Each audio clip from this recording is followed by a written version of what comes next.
This is an Irreverent podcast. Check out irreverent.fm for shows from all our friends. 1 Corinthians warned you about the women with a loud mouth, and this podcast is just that. Here at the Speaking in Church podcast, we talk all about the regular people and the things that regularly happen to them in the evangelical church. It's a podcast about change, it's a podcast about seeking moral high ground, and it's a podcast for people who are just trying to deconstruct on the safe side. You can listen wherever you get your podcast, and if you want to be a guest, yes, you, regular person, you can be a guest on the Speaking in Church podcast. If you want to come on, just let us know.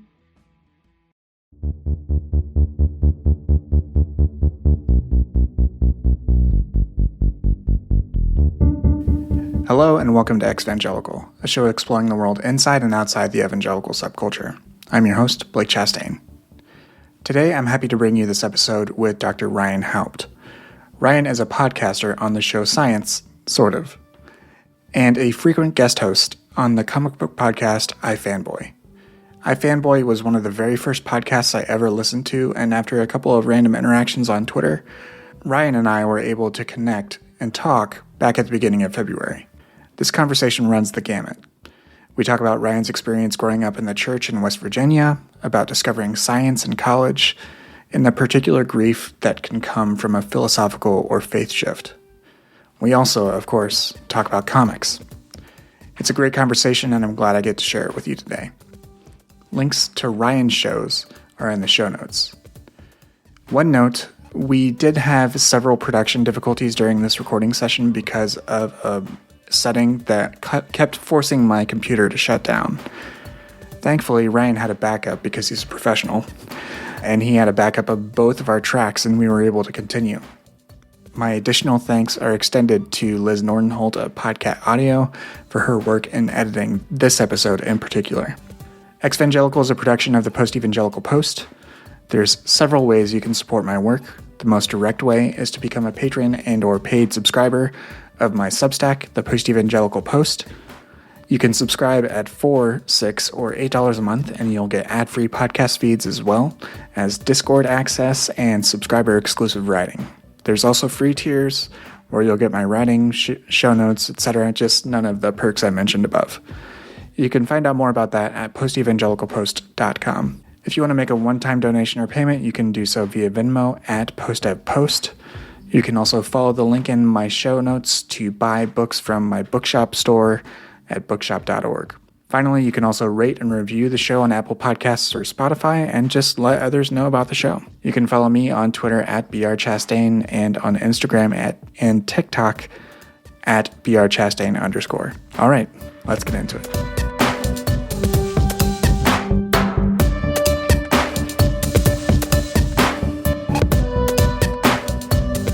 Hi, everybody, and welcome back to Evangelical. I have with me as my guest today Dr. Ryan Haupt. Ryan is the host of the podcast Science, Sort of, as well as a frequent guest host on one of my favorite podcasts, iFanboy. Ryan, welcome to the show. Thanks for having me, Blake. I'm terrified to be here. Well, I hope I can put you at ease. Though, to be honest, I would be equally sort of terrified to be on the show that you co-host a lot. It's actually, I think, probably one of the first podcasts I listen to regularly, which is iFanboy. I told you this when we were connecting over email, but it was the first podcast that I listened to when I had a 90-minute commute and couldn't afford comic books. It was how I kept up with the storylines. I think there are a surprising number of people that use iFanboy for that very service, and it's funny. Some of my earliest podcast memories, I remember discovering podcasts because I was working on a research paper for a college class that I was in, and I ended up looking up some Nature article. Nature being one of the world preeminent science journals, and I noticed that they were like, "Oh, and check out our podcast with the authors of this article." And I was like, "Oh, well, if I can just listen to a 20-minute audio thing instead of having to read this really dense piece of scientific writing, maybe that'll work." Mm-hmm. And then, so I started listening to the Nature podcast. I was like, oh, this is great. And so I started looking for other science podcasts, and then, subscribed to a bunch of science podcasts. And then I started looking up comedians that I liked, and only a few. And believe it or not, there was a time when not every comedian in the world had a podcast. I think I started listening to Greg Proop's podcast, and that was about it. And then And then I was like, well, I like comic books too. And I subscribed to a couple of comic book podcasts, and iFanboy remains the one that I still listen to and now contribute to this day. Yeah, and we'll definitely get to that because I think there's a lot to talk about in regards to comics and more of the sort of topic of this show. But yeah, that is really fascinating that you made that transition and sort of discovered it and then became a part of the show later on. So I'll definitely want to hear that. But before we get to that part of your story, hopefully it won't be too terrifying to talk about these things. But I'd love to hear a little bit about where we like to start on this show, which is at the start of your story, where how you grew up and what your sort of initial experiences with religion were like. Yeah, sure. And before I dive into my own story, I want to commend you and all of your listeners and guests that you have on the show, because like when I say I'm terrified, I'm half joking, but it is confronting, purposefully so, to talk about these things publicly. And it's I think it's something that a lot of us keep private because of the scars or the fear or the potential bridges still left to be burned that haven't quite fully fallen apart yet. So I don't have these discussions lightly, even if I tend to be the kind of person that is throwing jokes and trying to make Blake laugh, because that's how I stay engaged. Yeah. But religion for me goes back, to some of my earliest memories. My dad was raised German Lutheran in Cincinnati, which we were just talking about before we started the show. And my mom was raised German Irish Catholic. And when they got engaged and then married, they didn't necessarily want to continue in either of those specific faith traditions, but did want to continue with a Christian church.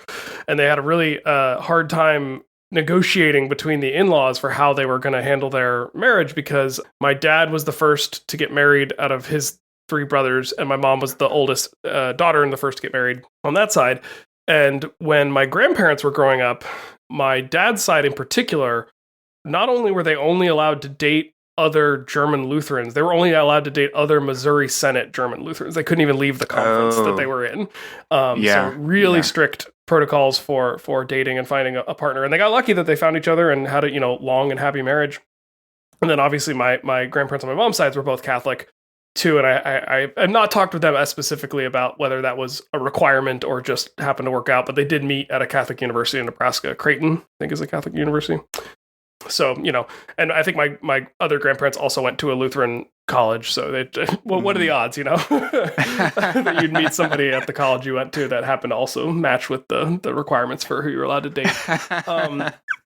And I've only heard the stories because I wasn't there for all of this, but I guess they had to negotiate with the 2 sets of parents, and they basically ended up having to have both a Lutheran minister, a reverend, and a Catholic priest officiate the wedding, because neither side was willing to let the other one fully take over. And my maternal grandmother in particular apparently wanted the priest to do a full mass. Full Catholic mass, old school Catholic wedding style, and even the priest was like, "Listen, nobody wants that. I don't want to do that. The audience doesn't want to do that. The couple doesn't want to do that. You're the only person who wants the full mass. Like, just come to church on another day when we're already doing it." So so it was really like an interfaith wedding. In a way, which is but even still, I think pretty early on, my parents knew that they felt both the traditions they've been brought up into were a little strict for their liking. So I think when they started going to church as a young married couple, they were looking for, this was the mid 80s. So they were looking into the sort of, I think, burgeoning non-denominational scene. And that was where they ended up by the time I was born. And I was baptized, as an infant it was the first baby baptized at the church's new facility that they were going to. And then I remember we ended up moving a lot because of my dad's job. Right after I was born, he decided to take a break from the Air Force and go back to school to become a physician. So we moved right after I was born. And so a lot of my early memories are moving to a new place and then the process of finding a church once we arrived in that new place. And literally, I don't know where my dad in particular would get like this list of churches to go to. It was before Yelp. I don't know if churches are on Yelp, but it was before search engines.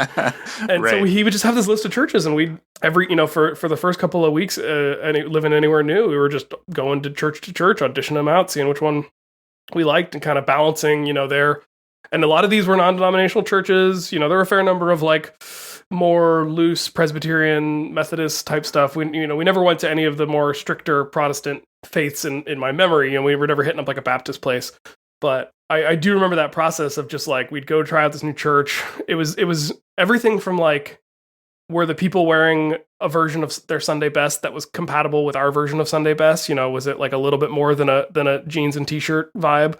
Was the message that given in the sermon, compatible with what my parents believed? Was the music fun and engaging and up to par? Did the service, not take too long, which was a legitimate concern because my mom has diabetes. And so it was like, I remember one time we were at a service at a church we didn't typically attend. And the pastor was complaining that like everyone cheers when the baseball game goes into extra inning, but everyone groans when the pastor goes over his allotted time. And my mom just kind of under her breath was like, yeah, because you can get a hot dog. Like you can't like it was I was like, that's a really good point. Like if they just had better, if it was more than just like a piece of bread and a little sip of grape juice, then maybe we could stay longer. But yeah, like, church needs concessions. Yeah, exactly. So those are my earliest memories in the church. It was always something that was important to the family. It was always something we got dressed up for and went out on Sunday. We didn't have a ton of money when I was growing up, so the Sunday lunch after church was usually one of the few times we were going out to eat for a meal during the week. And sometimes that was even like Taco Bell. Like it wasn't necessarily a fancy thing. Like if we got to go to a Bob Evans, that was a treat. So that was sort of how things began. And so was that because your dad moved? Was that all moved? And the family moved along with him to whatever place he had to go. Do you think they were looking at churches also because it was sort of a way to get a built-in community? I mean, a lot of times that's what churches can do well, is provide you with a sort of ready-made community of people. Was that something that was part of what motivated them to find churches, or was it the need to like make sure that they were in church on Sunday? I've never really talked to them about that aspect of things. Obviously the sense of community is nice, and the churches, by the time I was old enough to start remembering things, I do remember having good communities. I remember so we went from, just to people have the logistics in their head, we went from the Florida Panhandle to Nashville, Tennessee, to Cincinnati, Ohio, to Charleston, West Virginia. So that was the path. So we kind of went from the Gulf Coast to the Buckle of the Bible Belt to Cincinnati to Appalachia. And I think my parents definitely did get a sense of community out of it. My dad was often a deacon, I remember, a few times growing up. So active in church leadership from time to time. My mom, I remember helping out with the costuming. She's an excellent seamstress and quilter, helping out with the costuming for some of the shows that one of the churches we went to in Cincinnati would put on every year. And I would participate, little baby thespian would participate in those programs. I truly think having a spiritual home was really important for my dad, and I get the sense that for my mom, it was more having a place to raise me and my sister to have a strong moral compass and set of ethics, and it was sort of thinking about us more than she was thinking about her own spiritual fulfillment. But I don't want to misrepresent her, so sure. Yeah, and I mean, this is all like retrospective. These are hindsight type questions, right? Yeah. Definitely not something that you were necessarily able to parse out in the moment as a child. Were you and your sister involved in like either vacation Bible school or later in middle school and high school? Did you get plugged into like youth group and all that fun stuff? So the definitely did vacation Bible school a couple of times. The main thing I remember about it is making bricks and being told that this was how the Hebrews in Egypt had to make the bricks for the pyramid. It's just like, this is straw and mud. I see pictures of the pyramids. There's not like pieces of straw sticking out of the. I feel like that's something from like Charlton Heston's 10 Commandments or something. Yeah. So I remember that's the main thing I remember about vacation Bible school was making mud bricks. And I remember a few times my mom took my sister. I have one younger sister who's just under 3 years younger than me. I remember one time she took us to like one of the harvest festivals that was supposed to be the alternative to trick or treat and celebrating, the devil's holiday, All Hallows Eve. I remember it was fun. Like I think there was a corn maze. Like it was bobbing for apples. I remember having a fine time at it, but I also remember being like, this is super lame. I hope we still get to go trick or treat. Trick or treating's awesome, and my parents were cool about that. So like. The church we ended up at when we were living in Charleston was a church out in Cross Lanes, and it was an evangelical Presbyterian church. And I won't name names because I'm not trying to throw anybody under the bus, but it would not be hard to find if you know the region and know that specific sub-denomination. And that's where I basically went from elementary school up through most of high school. I sort of stopped going partway through high school, which is a different part of the story. And it was in hindsight, it was an extremely conservative evangelical church, to the point where it was kind of a scandal that my sister and I went to public school and weren't either homeschooled or go to the private Christian school that was in that same community.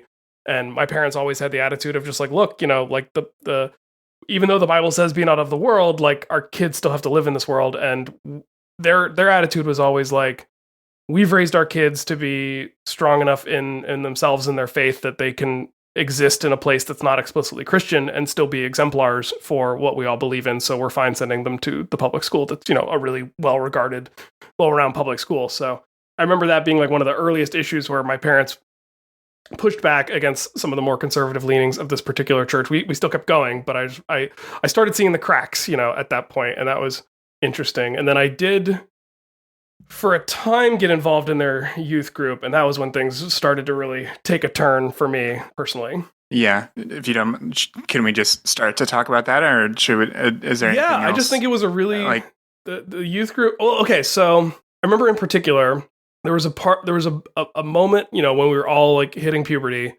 that the Sunday school was suddenly split male and female. And we had to take this course, my dad, and then my dad started coming to Sunday school with me, as did all the other dads. And we had to take this course called like Growing into Christian Manhood or something like that. And I have since, I'm sure I ripped in half or burned or tossed the book that we were given. It was from the mid 80s. And it was not even like a properly bound book. It was one of those books bound like a college reader with the kind of plastic swirly cue thing. Sure. And it was thick, and it was just a tirade of nonsense. And even as a teenager, I was just like, this is so outlandishly stupid. Because it would say things like as a proper young Christian man, you shouldn't wear shirts with floral prints on them. And I was like, but I have a Hawaiian shirt and I like it and it's fine. Like, that makes no sense. It literally said, like, it would say things like, you shouldn't wear pants that don't have back pockets because that's feminine.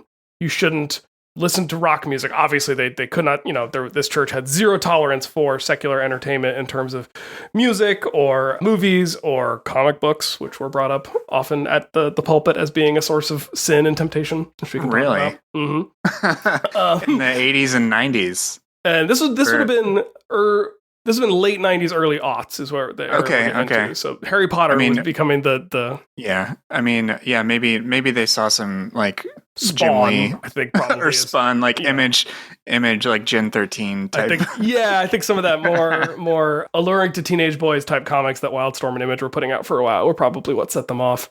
Or the Jim Lee X-Men, those shower scenes, the steam is perfectly placed, but not so perfectly placed that it isn't quite suggestive. Yes. So there this tome of growing into Christian manhood, like it even said that you can't listen to rock music because, and I wish I'd kept this book. I've looked for it online, I've looked for it on eBay, I cannot find a copy, but it said you shouldn't listen to rock music because rock music, the beats and rhythms used in rock music are the same as those used in African like witch dances, which in addition to being like probably not true is also pretty racist. And I remember like both me and my dad taking issue with this book and using it as an opportunity to ask tough questions that I think the leaders of the Sunday school and in this church in particular were not used to being confronted with. And so like I remember pointing out there's a song that we would often sing during the singing part of church called King of Kings and Lords of Lords. King of Kings and Lords of Lords, glory, hallelujah. And that's based off of a Jewish song. And so I was like, well, so if I'm not supposed to listen to rock music because it's based off of like African witch drum beats, like why is it okay for us to use like song, the exact like tune from a different religion's song? And they obviously didn't have an answer to that. And there was just that was around when I started noticing that there were within the teachings of the church a lot of coded and not so coded like political messages. And this was during the Clinton years, and obviously the evangelical church was no fan of Clinton and remains not a fan to this day. And so like there was just I started noticing of like, oh, this church really wants to not just like control what I do, but they really want to control what I think. And that was, something that I think I was always a strong-willed kid. And then I think growing into my teenage and adolescent years, that only got worse. And so that was where I think a lot of the cracks in my relationship with this particular church started to emerge. But I did truly believe. So that wasn't the issue. The issue wasn't that I didn't believe. The issue was that I felt like this church was focusing on all this stuff that like wasn't relevant to having a relationship with Christ. It was just like, why are we like, who cares if I read a book about Harry Potter? Like it's, and I remember my mom knew that I'd read those books. And so like when somebody went on a tirade of saying, they didn't just say, I think that Harry Potter is dangerous and should be avoided. They said like, we as a church need to take a stand against Harry Potter. And I remember my mom after church lunch, asking me like, you've read those books, what's the deal? And I was like, they're books about like how friendship helps you defeat evil. Like it's really like they're not, like it's not a bad message at all. And I know in the light of history and thanks to J.K. Rowling not being able to keep quiet about some of her less good opinions, those books themselves are tainted now, but yeah, we don't know who wrote Harry Potter. Yeah, it's been lost some of my friends like. So I've heard that joke. That is a good joke. So she, I remember her asking me. She's like, "What's the big deal?" And I was like, "There's not. Like, I don't know why they're making such a fuss about it. Like, it hardly seems the most pressing issue." And it was also a church that was super into missionary work in ways that I've never been comfortable with. I always was like, "Why is it okay to go to other places and tell people they're wrong? Like, that doesn't seem appropriate." A lot of support of international missions and things like that. Exactly. And I remember, and it was always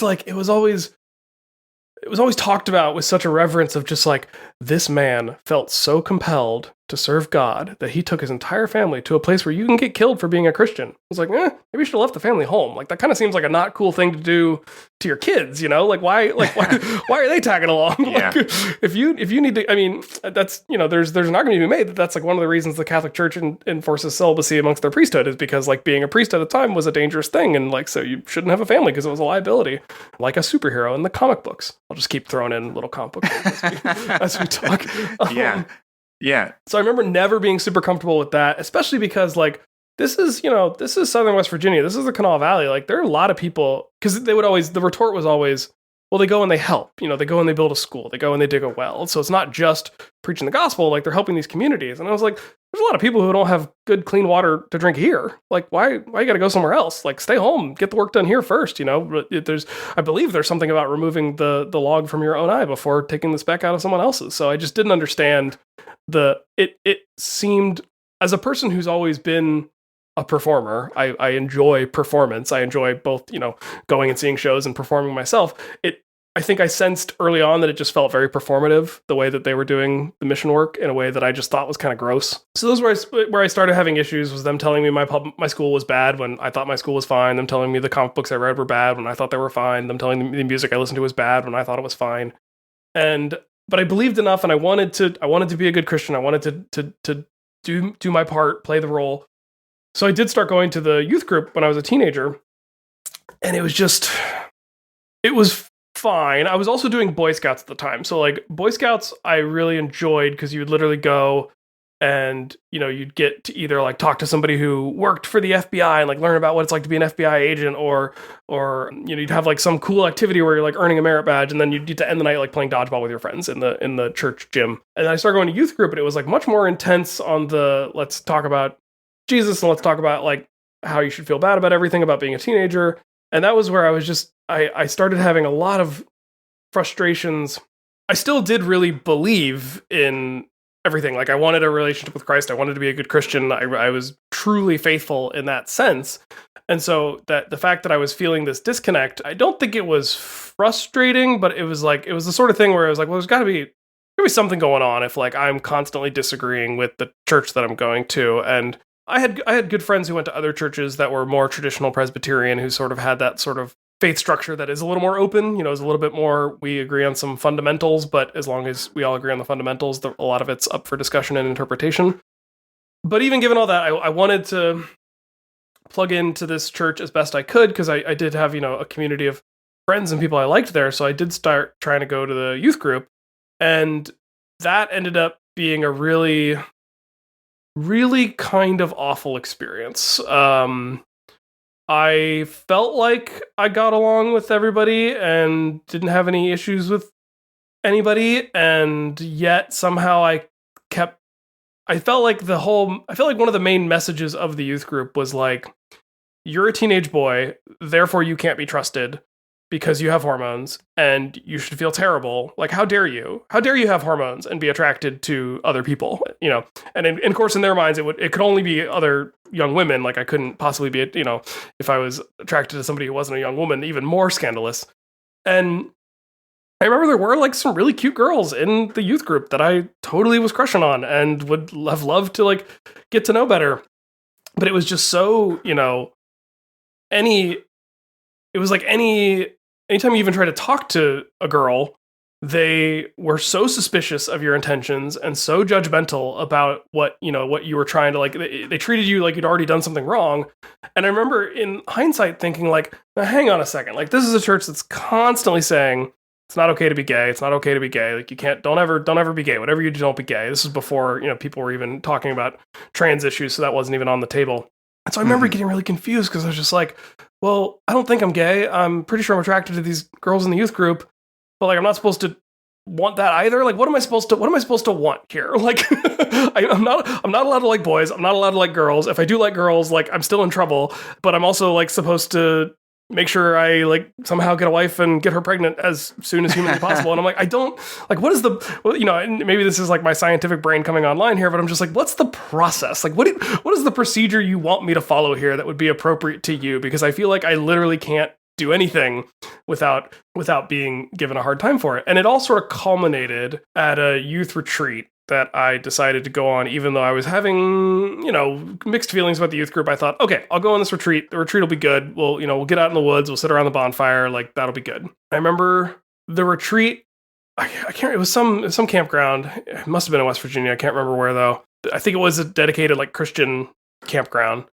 And by and large, the retreat was so boring. It was so much like just preaching and prayer circles and things that I just didn't find engaging because it wasn't very social. It was a lot of like sit and listen.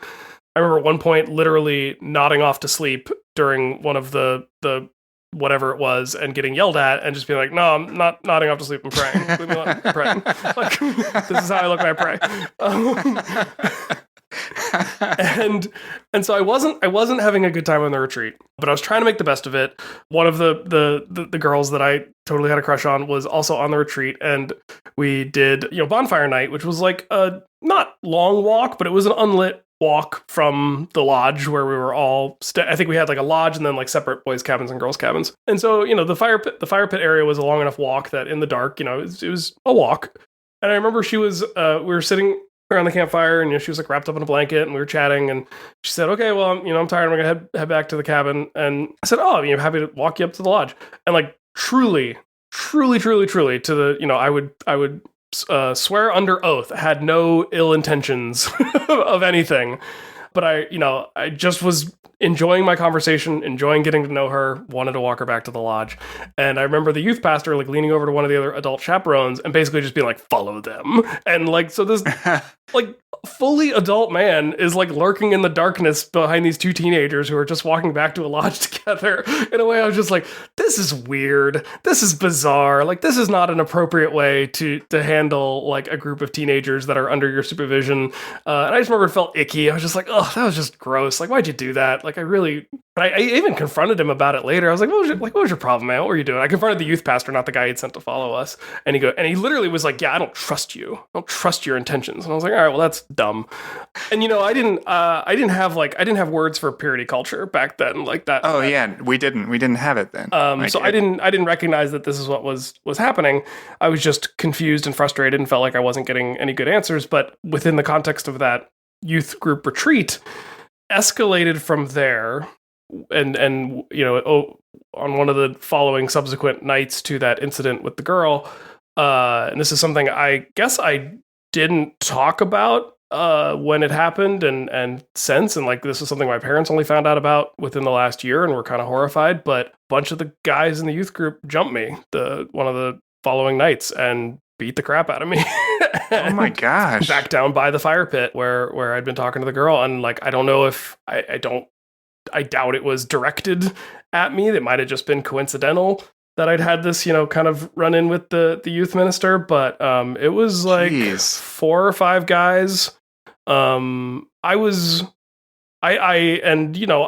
a weak, scrawny kid, but like I wasn't huge either. So it was, they were able to pin me down, arms like one, I had a guy on each leg and a guy on each arm and a guy on my chest and holding me down. And like one of them was like a hockey player, I remember. So he was a pretty tough guy. And they said they were going to duct tape me to the cross and had like the roll of duct tape and started trying to do it. And that was when I was like, well, I guess this is a real fight now. And so that was when I really started fighting them. And I fought hard enough that like I wasn't able to overpower them, but they weren't able to control my limbs enough to like get me up on the cross. And I was eventually able to squirm out of their grip and run for it. So that was sort of when I decided I probably wasn't going to be super involved with this youth group anymore. Yes, that makes sense. Jeez. And that was probably around the time when I was probably 14 or 15 when that happened. And so then I turned 16 and I get a car. And that was around the time where my dad and I really started butting heads about me not wanting to go to this church anymore. And I in hindsight, I can see his confusion because I hadn't told him about some of the stuff that had been happening to me. But I've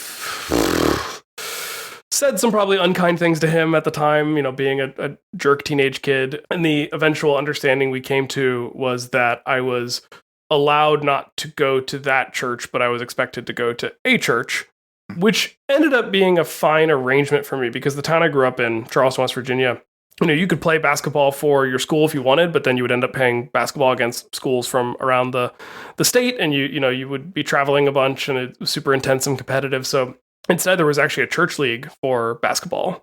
So most of my friends would play what we called church ball. Mm-hmm. There was a boys' league and a girls' league, and that way you just got to like play on a much smaller, less competitive team, so you probably got a ton of play time. You got to play against your friends at, the local church gymnasiums around the valley. It was super fun. We had a blast. So I really wanted to play for my buddy Justin's church, and Justin is a double PK. His parents are both Presbyterian pastors, and he went double PK, and he went.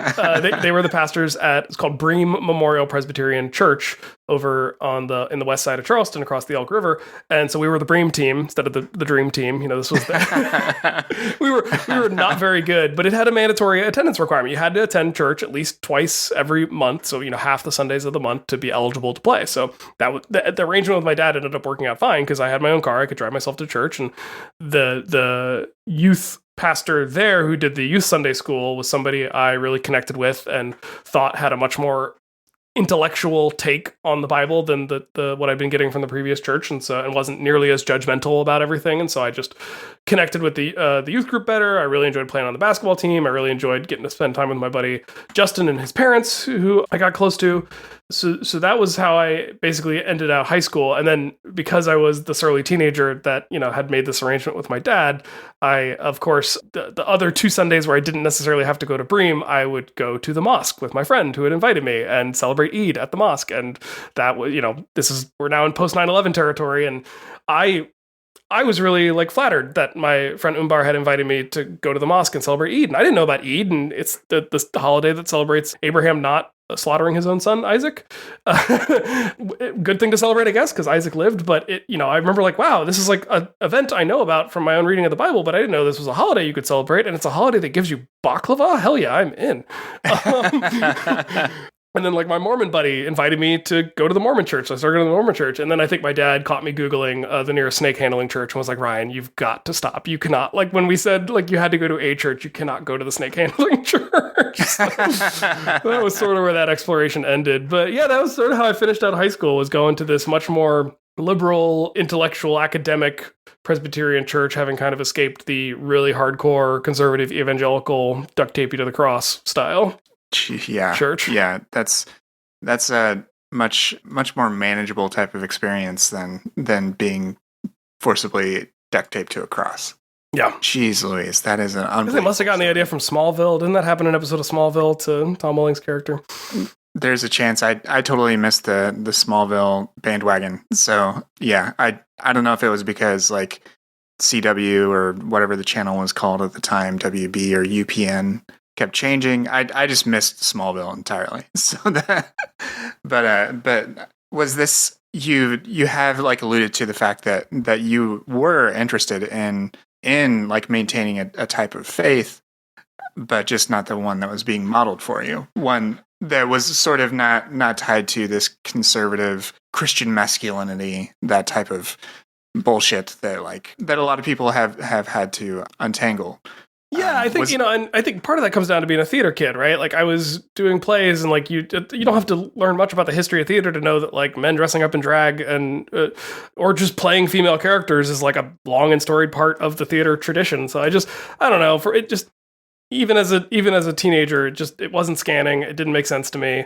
I'm smart enough to read the Bible myself and realize that sometimes even the things they're saying didn't jive with what I was reading in the actual text of the book. So I was glad to get away from the strongly evangelical side of things and was comfortable with the church I was going to throughout high school. And I was joking about this on the iFanboy Discord because somebody asked me if I was Jewish, and I used to get asked if I was Jewish all the time growing up, and I don't know why. I mean, there were Jewish kids in my town that I grew up with. They had their own, the synagogue and the temple had to join forces to get enough guys to have one team for the church basketball league, and they were the Jew crew.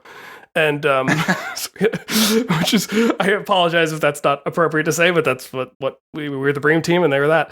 And and I would get invited to like bar and bat mitzvahs growing up too, which was super great, and I loved going to those as well. I remember constantly getting asked if I was Jewish, and then like I said something on the iFanboy podcast in reference to like understanding the Passover Seder, and somebody asked me in the Discord if I was Jewish, and I was remembering back on how like I used to get asked that pretty regularly, and I guess like I have curly hair when it's not up in a bun like it is now. So maybe that was part of it. But one time somebody saw me wearing a small cross that I used to wear as a necklace that my buddy Justin gave to me. And they were like, huh, wearing a cross. I was like, yeah. And they're like, why are you wearing that? And I jokingly said like, well, it stopped burning when I put it on, so I thought it was okay to start wearing it again. And and then they were like, oh, no, I thought you were Jewish. And I was like, no, I'm not Jewish. And it was, funny thing. But that was sort of where, I would say that I was like a faithful person who truly did believe in everything having to do with Christ and Christianity up through graduating high school and heading off to college. And was it through further education that you started to question it further? Or what? I mean, I always see this as an open question, and to me, I think any sort of path out of something like the fundamentalism that formed you and me in different ways is valid. So like, this is a very open type of question. But was it what you started to learn at college that made you deviate further from that, or what was learning about things in college like? Given what I mean, you did go to public school, so it wasn't like you had that level of educational bias, let's say. And I was really lucky. I mean, I know people hear West Virginia and they have a perception. They hear Appalachian, they have a perception. But like the school I went to and the neighborhood I grew up in Charleston was fairly diverse. Like I truly did have Muslim friends, Jewish friends, Buddhist friends, Mormon friends, like Catholic friends and Protestant friends, and for a time, like we all were living on the same street. Like I could walk down the block and encounter half a dozen different faith traditions on the street I was living on, which was a fantastic way to grow up. Like I couldn't recommend that level of pluralism and multiculturalism more, just because yeah, that's very cosmopolitan. As far as like having a My wife grew up in a college town too, so she had that sort of thing. But growing up in small town Indiana before moving to the Chicago suburbs, that's not a lot of people's experience. It is just a lot of people that are just like you. I remember I was visiting a friend of mine who lived on the street, and she was Indian, and like I saw they had a Hindu shrine in their home, and I was like asking about it. I was like, oh, what's that? And like I could tell she was kind of embarrassed. She's like, oh, that's my mom's statue. I can't remember which deity it was, so I don't want to guess and offend anyone. But like I remember her being kind of like, and this was a house that they had clearly like had built. It was that kind of subdivision where people would like get their little custom built homes. And I remember her even saying something like, yeah, we kind of built it so it'd be off to the side and wouldn't be that obvious. But she was kind of embarrassed by it. But I was like, this is so cool. I love living in a place where this is the experiences I get to have just like walking down the street. But in terms of going to college, I went from Charleston, West Virginia to the University of California, Santa Cruz. And those two towns are about the same size, population-wise, but obviously culturally extremely different. And you asked if sort of getting an education at the college level caused me to question my faith more. And it did eventually, but at first I think I actually doubled down because I went to this place where what I kind of say about where I grew up is it was actually a very tolerant place. It was even tolerant in like a post 9/11 world. Like maybe my Muslim friends would disagree with this, but like at least within my high school, other than a few incidences where like the vice principal was not cool about one of the young Muslim women wearing a head covering because like hats weren't allowed at the school, and literally the entire student body was like, "Dude, not okay. Like you cannot like ask her to take off a head covering. Like that's completely inappropriate." And we won that fight. So I went from, but the thing I kind of think about is where I grew up, like, there was diversity, but I don't remember ever meeting an atheist. I don't remember ever meeting somebody who said, I don't believe in anything. Like, you had to pick a team. It didn't matter what the team was, but you did have to be on a team. And so then I go to Santa Cruz, and not only were, like, people openly atheist and agnostic, but they were hostile to the idea of religion in a way that I'd never experienced before. And it was really confronting. And it was confronting in a way that kind of made me double down because I was kind of like, well, hang on, like, how often have you been to church? Like, have you read the Bible? Like, what do you actually know about this thing you're criticizing? And it actually, like, it quickly dawned on me that it almost felt, I think places like Santa Cruz, California, Austin, Texas, those sort of towns, they pride themselves on being very liberal in a way that I think they equate to being open-minded. And the reality I was met with when I moved there was not one of open-mindedness. It was actually very closed off and rigid. And like, rigidity is something I come back to a lot when I think about my faith journey is rigidity versus flexibility, and how like rigid structures break. Flexible structures bend and take the weight and then can bend back. And I think I didn't have words for it at the time, but like the evangelical faith that I was brought up in was very rigid. It had no wiggle room. You had to do it exactly this way. And I think that rigidity creates a brittleness that when cracks start to form, even the tiniest crack can become catastrophic. And we can talk about more about how that led to my eventual falling out of faith later. But I just remember thinking, like, early on, like, these people equate the fact that they've decided to be liberal or brought up liberal with being open-minded, but like they're being really closed-minded when it comes to like me talking about my faith and the experiences that I've had. And so I thought that was an interesting contradiction in terms. And I went to Santa Cruz because I wanted to study astrophysics. They have a really good astrophysics program there. It's where they discovered the WIMP, as I'm sure everyone's familiar with, the weakly interacting massive particle. And I went there for physics because I had a good physics teacher in high school, and I kind of just, that was the only thing I could think about in terms of like, I knew I wanted to do some kind of science. I knew science was my path. I always felt that. And my Christianity never conflicted with that side of things when I held that faith. I just always loved science. I always loved dinosaurs and animals and space, and those were like the things that I knew I wanted to spend as much of my life studying as I could. So I decided to go astrophysics just because I didn't really get along with my biology teacher in high school. So like I didn't have that feeling about biology that I might have. And I had a really great computer science teacher. So I was like, okay, I'll go for astrophysics. And if astrophysics doesn't work out, then I'll do like computer science. And if computer science doesn't work out, I'm in California. I'll go to LA and be an actor. You're already there. You already made the move. Did not realize how far away Santa Cruz is from LA. It's quite the drive. A drive I made many times while living there, but not necessarily for auditions or anything, but just to see friends. But that was the naivete that I was entering this situation with. And I've often said I've for stretches lived outside the country, and particularly in undergrad, I did a study abroad in Costa Rica, and I to this day feel very strongly that going from Charleston, West Virginia to Santa Cruz, California was a bigger culture shock than going from Santa Cruz, California to Monteverde, Costa Rica up in the mountains. Really? Yeah, it was just that confronting. I mean, it was just, I almost couldn't hang. I almost had to, I was starting to consider transferring back to a West Virginia school within my first year of being there. Was it just like the sort of two vastly different sort of bubbles? Like, but I mean, even so, like, it sounds like your experience within Charleston, it is, and I'm saying this as a lifelong Midwesterner. Like, I spent almost a couple of years in Nashville, but for the most part, I have lived my life in the Midwest. And the Midwest and the North and the West have an admittedly shallow understanding of the South. Just this sort of cartoonish, very shallow, and I understand why Southern people have a chip on their shoulder, just like I understand why us Midwesterners have a chip on our shoulder. And the crazy thing that happens to me is that, like, when I talk to other Southerners, there's a lot of Southerners who won't consider Appalachia part of the South. They like want it to be its own thing. And like, really? I would agree that it is a culturally distinct portion of the South, but like there are lots of culturally distinct parts of the South. There's the Tidewater in coastal Virginia. There's the Low Country in South Carolina. There's the Gulf Coast. There's Cajun country. There's the Mississippi River Valley. So, I think the South is a varied region. In and of itself, it's not a monolith by any stretch, nor is Appalachia a monolith, but, I consider myself, these days I tend to say that I'm from Appalachia instead of saying from the South, just because I've gotten enough pushback on people saying that Appalachia's not the South, even though the last time I checked the Mason-Dixon line, we were mostly below it, except for that weird little northern panhandle portion. Yeah, so was it just this sort of the California and the Santa Cruz type bubble was so drastically different than, well, it was a huge change, right? Like, so I didn't have a car my freshman year, so I was like learning to, and I never used public transportation growing up, so I'm like learning to use public transportation. I'm walking places. I never walk anywhere in West Virginia. It's like, gotta drive. It's too mountainous.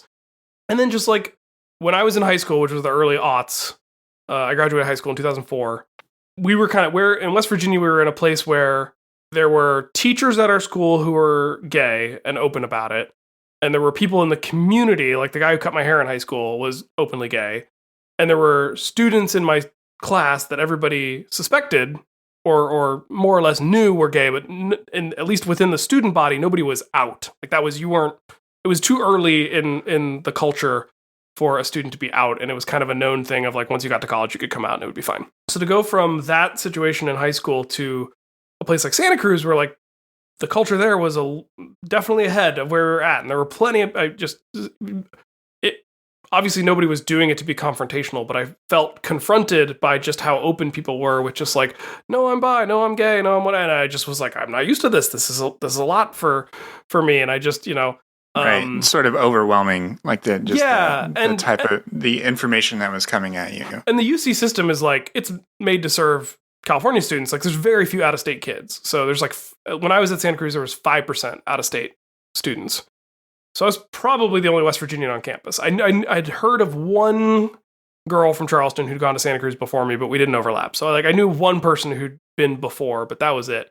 So I was, having to make all new friends, feeling confronted by the cultural differences, feeling a lot of hostility towards my faith in ways that I was comfortable enough with myself to like push back on, but it's still, it's tiring, right? To constantly feel like you have to be pushing back.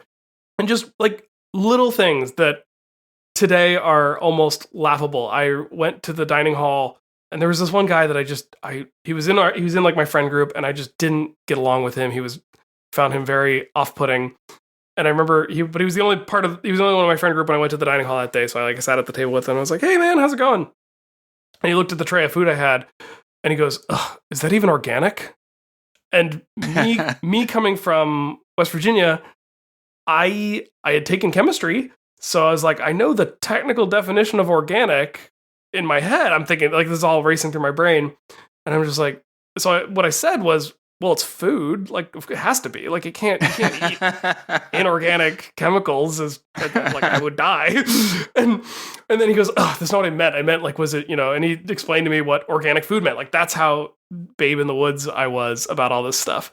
Yeah. And then my dad was an agricultural chemical salesman for most of his professional career, so I totally get that. But I remember thinking back on that and just being like, we got our food from the same dining hall, you jerk. Like, why are you giving me a hard time? Like, it's not like you brought in a sack lunch. Like, and so I was just tired of that, and I missed my friends, and it just was, it was uncomfortable. It was new, and I was struggling with it. I was struggling with the coursework. I think I was smart enough to be bored through most of school, and so going to a good university was really challenging, and like having to actually work to do well in my classes was confronting as well. But then, I started really vibing with my group of friends. I met a girl that went a long way to keep me in California, probably most of the way, 80-90% of the way, if I'm being honest. And And then like little moments started happening where like suddenly bluegrass was cool, right? I don't know if you remember that in the mid aughts when like everybody was into bluegrass. Like Iron and Wine. And, yep, well, exactly. that was like indie, like the indie bluegrass. And but stuff. it was getting there. You know, is that Duster? No, was it not Guster? Guster? Not Guster. Guster is like an alt rock, but yeah. Dispatch. I'm conflating Guster and Dispatch into one band in my mind. But I remember there was one moment that sticks out where like the same guy who'd been a jerk about the organic food thing was so proud of himself for introducing the friend group to. He's like, "Hey guys, check out this band I just found. They're from Tennessee. They're called Old Crow Medicine Show." And everybody was like, "Yeah. Ryan told us about them like a while ago." Like we've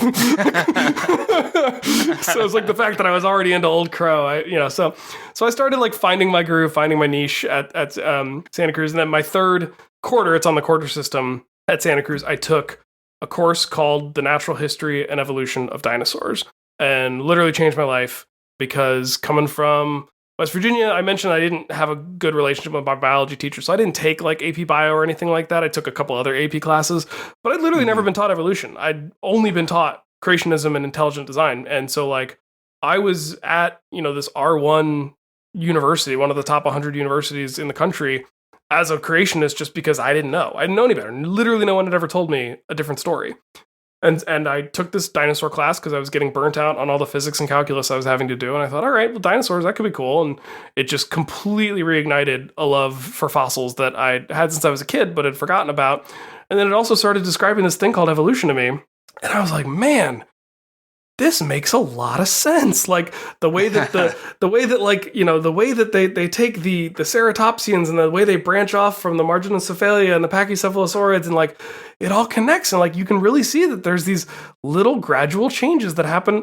Like, yeah, if you did just make that Allosaurus like slightly longer and increase the head size and reduce the arm size, like, yeah, you got a T-Rex. And it was so elegant an explanation for the diversity of dinosaurs that I was like, oh, I think I might have been lied to, and that was not good for old Ryan's or young Ryan's faith structure, just because like in terms of the rigidity of it being able to withstand a few body blows, that was a big one. And I remember pushing back against it. I remember I took this class on dinosaurs. Loved it.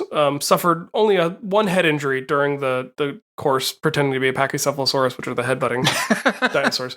Me and my buddy were demoing for the class how this would work, and we total aside, but basically our professor, Hildy Schwartz, wonderful professor, she wanted to demonstrate that there was this new thinking within the headbutting dinosaurs. They probably didn't butt head to head because the dome on the dome-shaped head, it's actually kind of hard to get a direct hit, like if you think of billiards and getting like a lot of glancing blows. So the thinking was they probably were hitting each other in like the rump and the hides and stuff like that. And we don't have a great fossil record of these animals. These things are hard to test. But she wanted to show that like if you take two bowling balls on the top of your head, and if you run at each other, it's actually really hard to get a direct hit, get full contact. And of course, my buddy Rod, I think his name was, we do it and we get a perfect inelastic collision, which was the term I used because I've been taking a bunch of physics courses, and we just both fall back completely. I mean, my eyes were watering. I was seeing stars. It was totally. Oh my gosh, that's wild. But it's also like that's probably exactly what teenage pachycephalosaurids were doing. They were probably also being stupid idiots and hitting their heads together way too hard.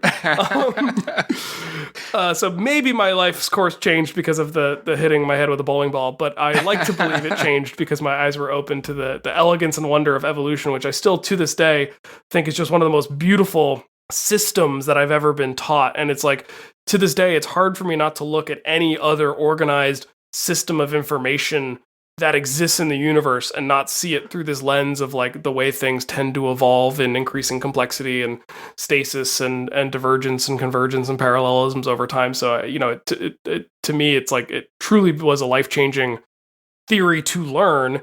And it didn't obliterate my faith, but it was like, it started making me realize, I don't think, if this information was available to the people that were telling me about creationism and intelligent design, why would they hide it? Well, yeah. What were they so worried about? Like, right. This didn't destroy my faith. This taught me a beauty that exists within the natural world that I couldn't have ever fathomed through the lens of creationism or intelligent design. And so that was where that idea that you mentioned of like my education started chipping away at things. Right. Yeah. Yeah. Because just to give a parallel in my own education, which was really about history and religion and language, it was not a scientific education, but I did take a class that was taught by what I can now identify as like a Christian Reconstructionist, but he assigned Thomas Kuhn's book, The History of Scientific Revolutions. And even that was enough context to recognize how, if you're just talking about systems, like sometimes when fundamentalism is a system, but as you've said, and I think it's a really good metaphor, is this idea of rigidity. It can't withstand things that challenge it. It's not flexible enough to do it. And that actually hasn't really changed since the 19th century when there was a backlash against German higher criticism and evolution. Like it was those concerns that motivated fundamentalists to write the Fundamentals, which is the text that they're named after. So, and it was through learning the history and not the science, actually, that became something that altered my faith. So like for that to be, I think it's fascinating to see that from the other perspective, and like you being completely blown away by how the natural world works and having it make sense, and it making more sense than the supposedly better answer of God did this in 6 days, whether that was 6 ages, whether it was 6,000 years, like whatever, like whether you're young Earth or old Earth creationist, like and that was I never had like a major horse in that particular old Earth versus young Earth creationism race. I always assumed that to whatever extent these stories were metaphorical, it would all come together in the wash and make sense somehow.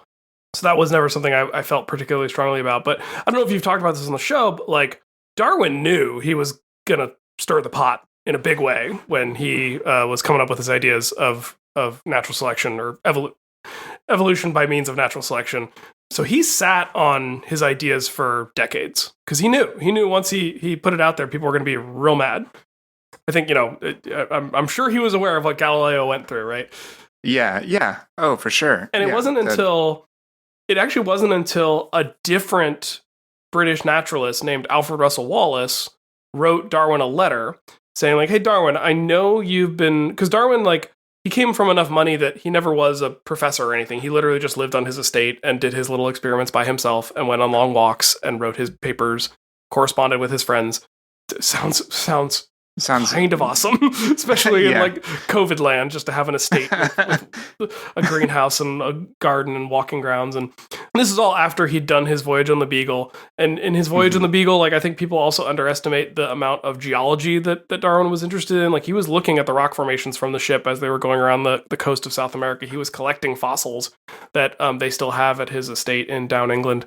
It was after he received a letter from this young upstart by his standards named Alfred Russel Wallace, who had been traveling through the South Pacific and had basically made the same observations Darwin had made while going around South America and the Galapagos, and had written Darwin to say, hey, I know you've been working on this stuff. I kind of got this idea, like what if there's like a differential survival that causes certain traits to be favored over others, and that leads to like animals having changing over time.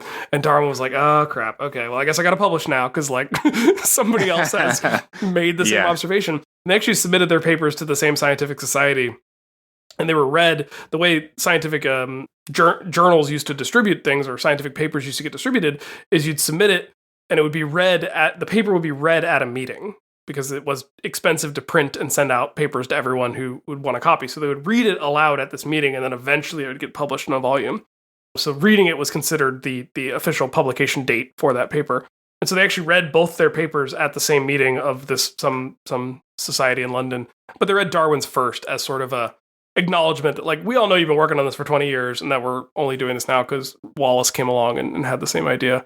So yeah, I actually didn't know. I didn't know that it was separated by that much. Because it's usually the two of them together is usually also given as an example of like simultaneous discovery or simultaneous invention, which I guess it's really not, because he had couple decades on him, but he just, as you said, was conscientious of the effects of what his writings would have. Mm-hmm. So 1 Corinthians warned you about the women with a loud mouth, and this podcast is just that. Here at the Speaking in Church podcast, we talk all about the regular people and the things that regularly happen to them in the evangelical church. It's a podcast about change, it's a podcast about seeking moral high ground, and it's a podcast for people who are just trying to deconstruct on the safe side. You can listen wherever you get your podcast, and if you want to be a guest, yes, you, regular person, you can be a guest on the Speaking in Church podcast. If you want to come on, just let us know. Throughout this time, because I do want to talk a little bit about comics as well, because I am, I mentioned at the top of our conversation, I'm sort of fanboying out a little bit. You eventually get plugged in several years later with iFanboy, but let's not necessarily, we don't have to talk about that, but I am curious about how you're developing this scientific education and a scientific career, but you also have an interest in comics and as a hobby. I love comics for a lot of reasons, but one of them is that just the immensity of the ideas can be really provocative. Like a Grant Morrison comic can be incredibly inventive and just wild ideas. And that's just one example. And then there's tons of other creators that are doing other really interesting things throughout your process, even growing up or when you're in college to today. I am curious how in addition to things like shitty experiences at youth group retreats and stuff, how art and comics also informed the way your own beliefs were evolving. That's a great question. I'm happy you asked it. Rewinding back to childhood, always loved superheroes. Spider-Man, Superman, Batman, all that. Have watched the cartoons as far back as I can remember. I remember watching the movies when I was a kid.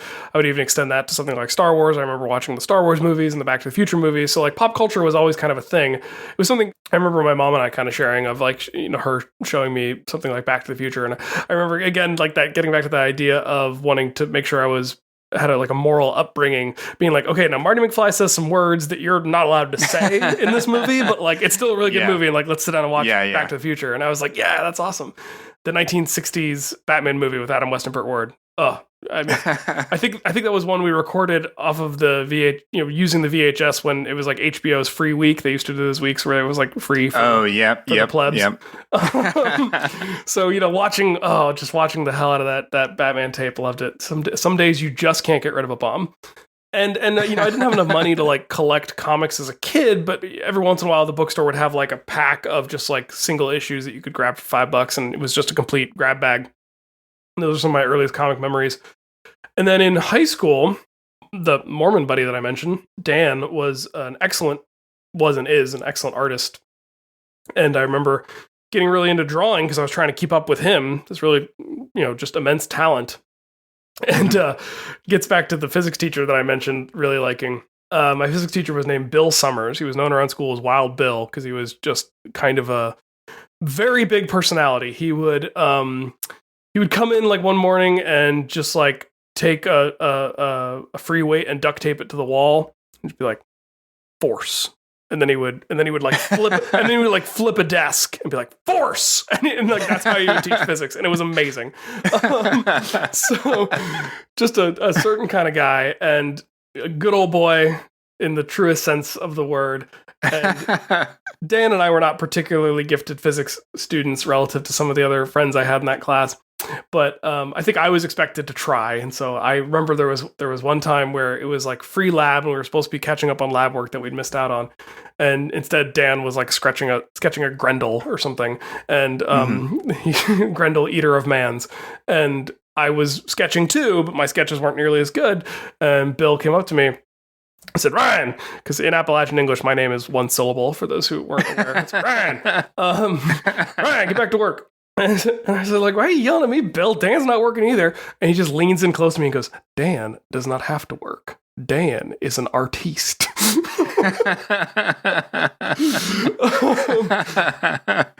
So it was those sort of moments that drove me back to I didn't have a comic shop in town, but to the Books A Million to start collecting comics again. And that was also right around when Marvel launched the Ultimate line, which actually ended up being perfect for me because it was like they're rebooting all of these stories that I kind of knew from watching the cartoons and reading what comics I had, but like getting an issue 1 of Ultimate Spider-Man, issue 1 of Ultimate X-Men, issue 1 of Fantastic Four, Ultimate Fantastic Four, like yeah, really number ones are for those of you that are listening that are not comic fans, those are the best. They're called jumping on points. So whenever there's a new story, a new number 1, that means you can jump on and know and understand and not have to know a ton of continuity. It's like if Days of Our Lives said, this is the episode for the first timers to watch to get you up to speed. And then we'll That's go right. From there.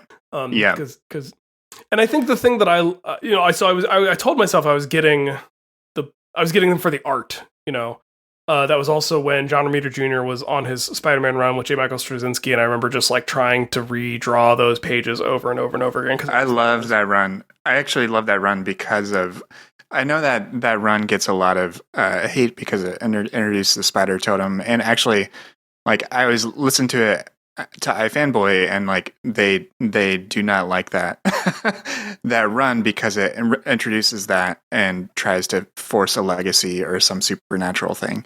But it was actually that story and some of the art and some of the writing that Straczynski did in that, when he like openly sort of wrestled with his faith, that I found a lot of resonance. No, I remember thinking the same thing. I have issues with that run because of the retconning of Gwen Stacy and Norman Osborn having a relationship. I thought that was weird, and gross. I'm glad that has been memory hold like that. but that was also after John Romita Jr. had left the book, so that's also like that was like a Deodato one or something. Yeah. So it was like weird Tommy Lee Jones, Norman Osborn. Yes. Deodato is a photo reference heavy artist, and so I think he comes and goes in and out of it. But that was a particularly photo reference. I think I like Deodato's art fine. I actually think he's a very good artist, but I just that story didn't work for me on a number of levels. Yeah, that one was bad. That one was very bad. So by the time I graduated high school, getting back to that kind of inflection point, I was reading, the Ultimate series, and I was reading Amazing Spider-Man. I was trying to pick up the Superman books where I could, and I remember a couple of things. I remember seeing, early days of the internet. I remember seeing like tale, because I didn't know to check comic websites. I didn't know anything. I was an idiot. But I remember seeing tales of like, they're going to do Superman, but in the Soviet Union. And I was like, that sounds cool as hell. Yeah. And then I got paired with my college roommate, this guy, Steve. And, I'm sure, I can't imagine what Steve must have been thinking of. Just like, he's from Fresno, and he's like, I got to live with this kid from West Virginia. Like, what's going on? So we had like a couple of phone calls before moving in together. And we were talking about what we were into. And I said, well, I like comic books. And he goes, oh, have you read Watchmen? And I hadn't. I'd never heard of it. And he's like, oh, I have a copy. I'll bring it. And so, like, literally, I moved to Santa Cruz. I read Watchmen. My mind is blown. I think he also had V for Vendetta, which I then instantly devoured. And so, like, I had to find the comic shop in town. And for pop culture nerds, the comic shop in Santa Cruz, California, at least the one I went to most often while I was living there, there are others in town, so I'm not trying to promote any one over the other, is this place called Atlantis Fantasy World, run by a guy named Joe. He named it Atlantis because he wanted his comic shop to be the first one in the phone book, which I'm just like, love that old school marketing thinking.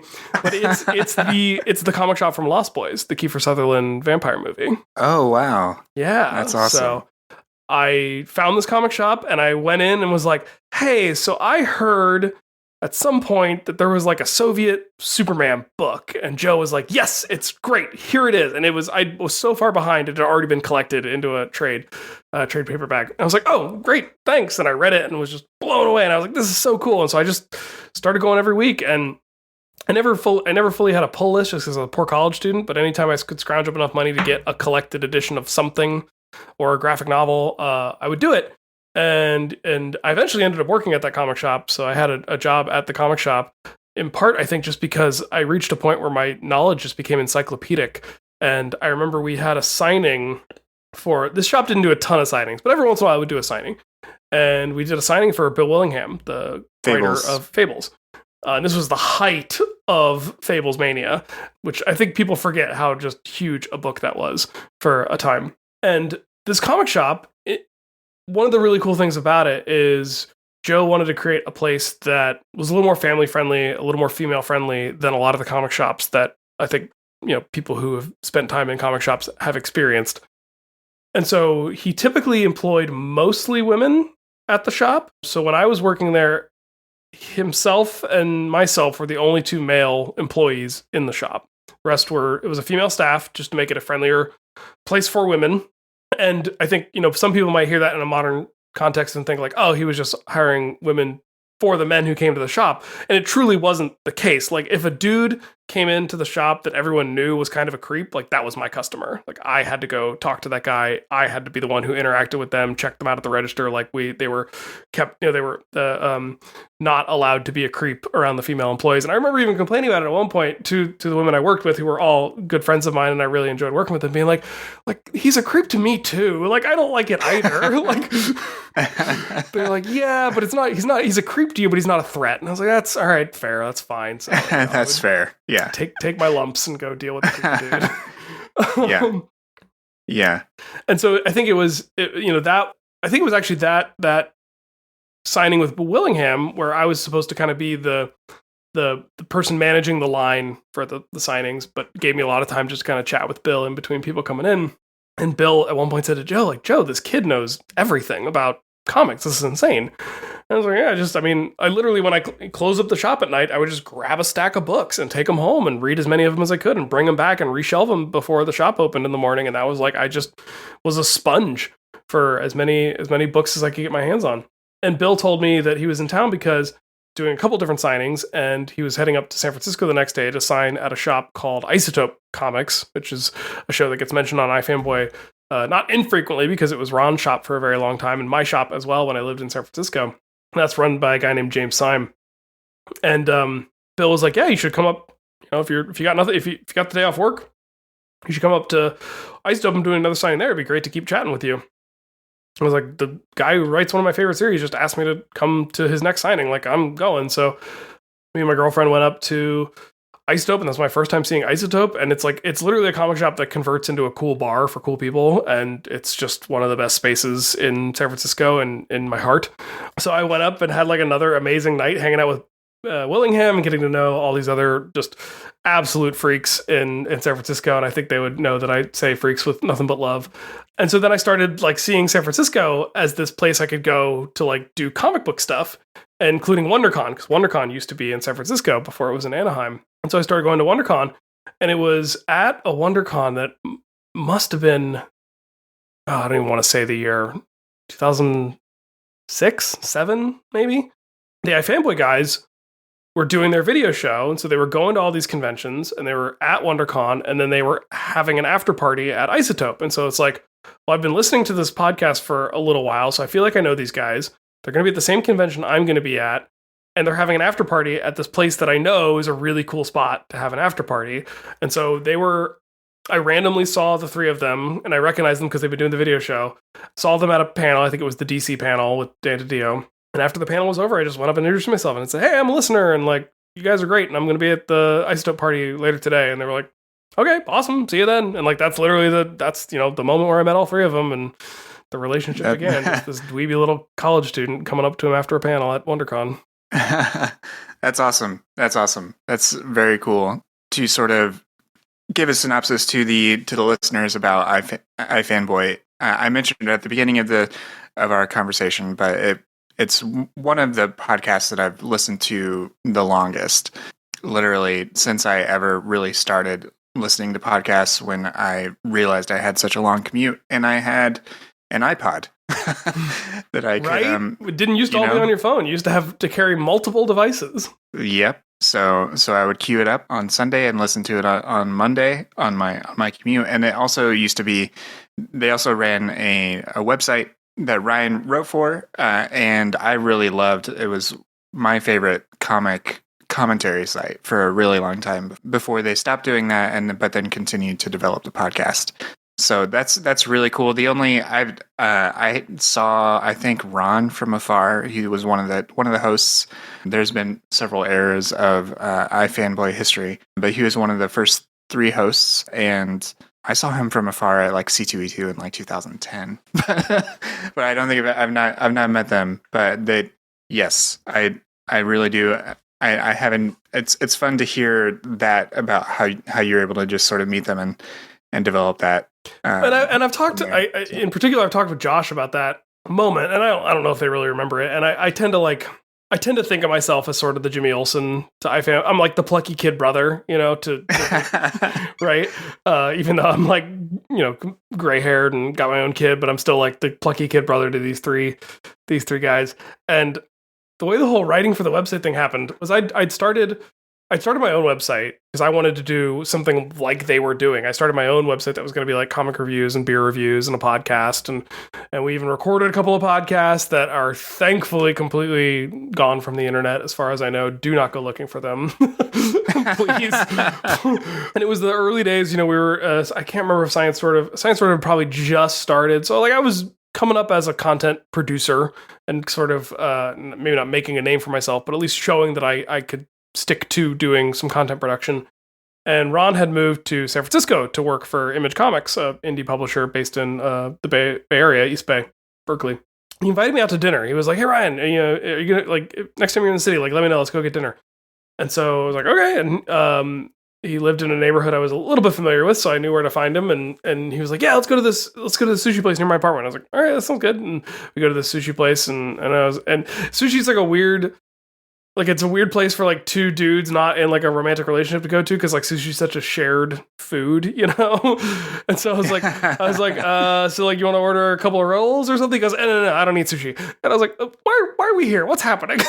And, like, he was like, I just want to try this restaurant. I don't eat sushi, though. So he got, like, a teriyaki bowl or ramen or something. This was before ramen was, like, a huge thing. But, yeah, it was that dinner where he asked me, he's like, "Hey, so, like, we're going to, like, turn the site into a full-time content production machine, and if I'd like to bring you on as a writer." And I was like, "Oh, awesome." So that was how I ended up being a writer up until the site stopped doing full-time written content and went back to just doing the podcast. And talk a little bit about what your Science Sort of show is also about. You do that with a couple of other hosts. And yeah, so towards the end of my undergrad career at Santa Cruz, what ended up happening was after this dinosaurs class, I switched majors to ecology and evolutionary biology. I just went full in on the evolutionary stuff, and it's with some irony that I now consider myself more of an ecologist than an evolutionary biologist.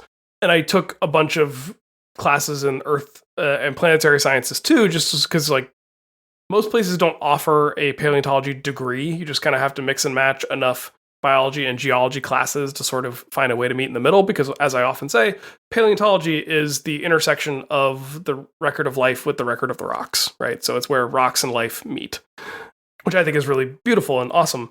But I was kind of cobbling together enough courses to complete a biology degree with a ton of extra earth science credits that nobody asked me for. And I was applying to grad schools in 2008, and then the economy tanked.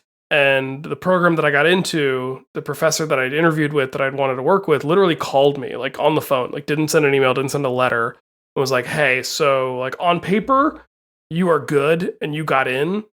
We have no money, and so I can't accept a student right now. So oh my gosh, you're gonna get a rejection, but I want you to know that, like, it's not a rejection that, like, had anything to do with you. It had to do with the money." Because, like, literally they flew me out to the university. I'd done a weekend as a prospective student, interviewing with faculty, working with talking with grad students and stuff like that. And so that was crushing.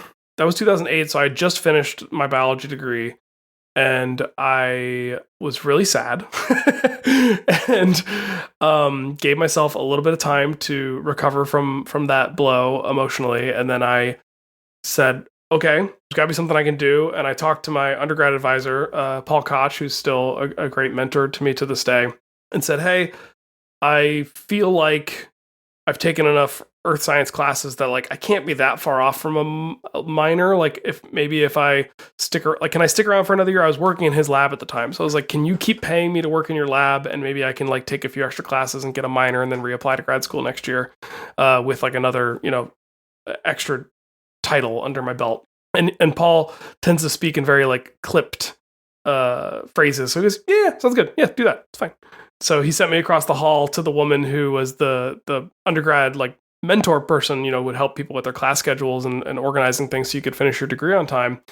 And she was wonderful. And she basically looked at all the courses I'd taken and was like, oh yeah, you could very easily get a minor with just a couple extra classes. And then she started like, I could see the gears start turning in her head. And she's like, and hang on, if you take this then, and this then, and if you take these two classes at the same time, no one's ever done that before, but I bet we can make it work. Like you actually could just fully double major. Like you could get a degree. And I was like, do I want that? And she's like, well, it's possible. You would just need to make sure you have an advisor. And she literally just like leans her head out of her office because she was right across the hall from Paul's office. It's like, Paul, do you want to be Ryan's advisor to do a full degree instead of just a minor? And Paul goes, yeah, sounds good. It's fine. And she literally hands me a piece of paper. She's like, here, go have Paul sign this. I'm like, what's happening? And I just like walk across the hall and Paul signs it. He's like, all right, good luck. And, and I was literally so overbooked for classes that like two of the courses that me and one other student were in had to like arrange their field trips around the fact that we were going on field trips with one class or the other every other weekend and never had a weekend at home because of the intensity of the program we'd been signed up for. And then cut to a year later, I've finished my geology degree, and I was basically living in Paul's lab by that point. He had a couch in his lab, which was just like his old couch, and it was covered in dog hair and spit and who knows what else. And I was literally sleeping on that couch. There was a coffee shop inside the building that was the Earth and Planetary Sciences building. Or it's Earth and Marine Sciences at Santa Cruz. And like I was literally going to the coffee shop as they closed to take whatever they were getting ready to throw out in like a travel mug back to the lab with me. And then I was back at the coffee shop as it was opening because I hadn't left the building the next morning. I would go home to shower. Like I would go shower and change clothes and then come back to the lab and just keep working. And Paul, I remember, saw me, a few days before graduation and was like, well, you did it. Good job. But yeah, I don't think we're going to let anyone do that again. It was too much. It's like, you don't look good. That's not a good idea.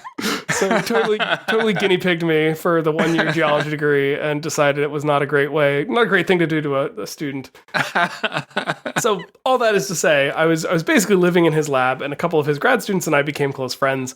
And we would, we'd horse around and we'd watch movie trailers and talk about movies we were excited for and video games we were excited for, and go to happy hour together and talk about research that was, interesting but not related to the research we were doing. Eventually, Patrick Wheatley, my partner in this podcasting endeavor, these 10 plus years, said to me, he was getting ready to finish his dissertation. He was like, he's like saying, I want to do an outreach project because I need to remember why I like doing science. Because I'm pretty burnt out by the end of this dissertation. And he's like, I kind of thought I could do a blog, but I don't really want to write more, because that's all I'm doing is writing. And he's like, and I feel like I remember you saying you knew something about podcasting, because I'd done this little podcast that is now no longer on the internet for the benefit of everyone involved. It wasn't bad, it just wasn't good. And it was dumb. I went for like totally get it. So I was like, yeah, I do know a little bit about podcasting. I knew enough to like, I knew how to record audio. I knew how to do some basic edits in Audacity, and I knew how to get it on iTunes, right? Those were the things I knew how to do. And that was a skill set that he didn't have, but was interested in. And so he's like, well, would you want to do a podcast? And I said, yeah, sure. And I thinking back on the experience that I just had, I was like, I have a few demands. Demand number one, like, we got to get a web domain. We got to create a cool logo, and we got to do the show for a month before we start releasing episodes, because I want to prove to ourselves that we can hang with a schedule. And we did it. And it was me, Patrick, and Justin, who they sat back to back. They had like back to back desks in this little corner of Paul's lab that they called the manlet.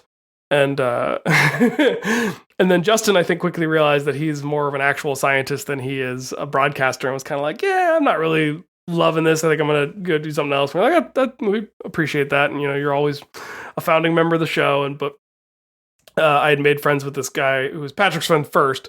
I made friends with this guy, Charlie, and we kind of brought in Charlie as the third co-host. And we've since expanded the roster since then. But Charlie also always will have a special place in my heart, because I had a really bad breakup in the latter days of that second degree, and was very hungover on the couch in Paul's lab. And Charlie brought me like a nice juice drink, being like, "Here, I think you need this." And I was like, "You're a good guy." Nice. Yeah.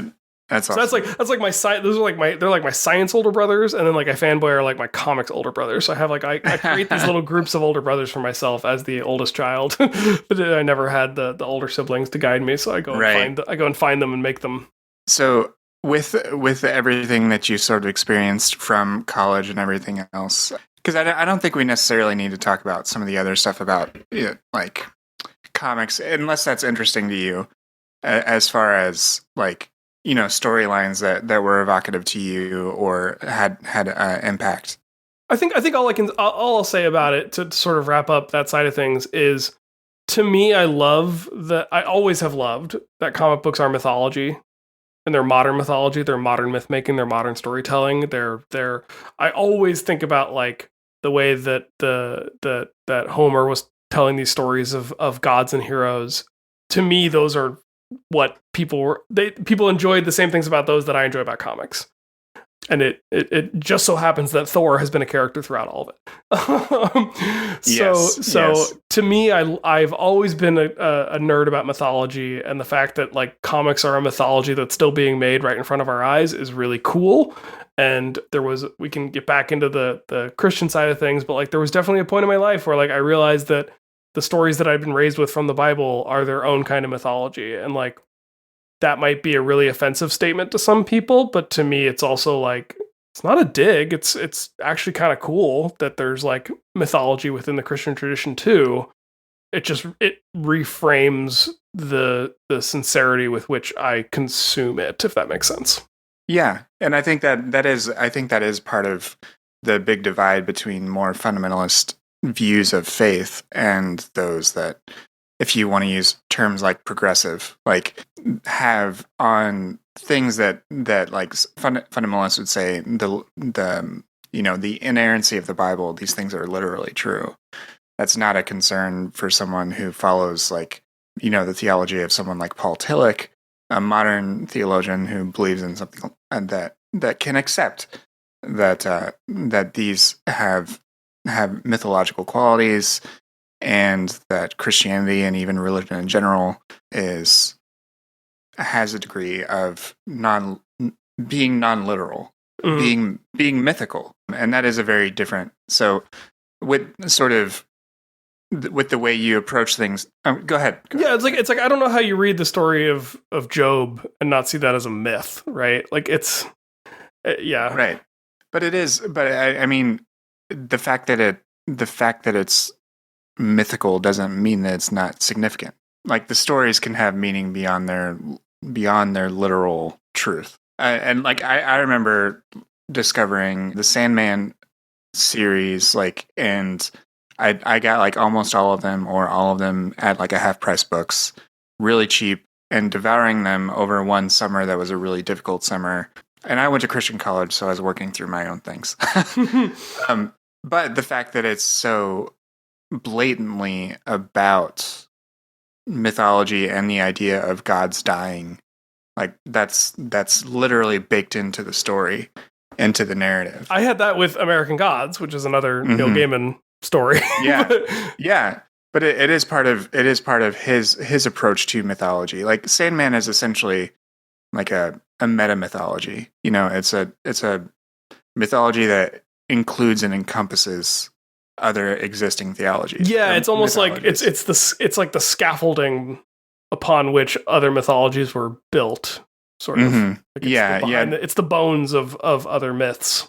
Yeah, and that was fascinating to me, but it also made it clear that, like, I don't know if you've read The Sandman, and yes, I don't know, spoilers, I guess, because it's been out for almost 40 years, but the Netflix series is about to start, so there you go.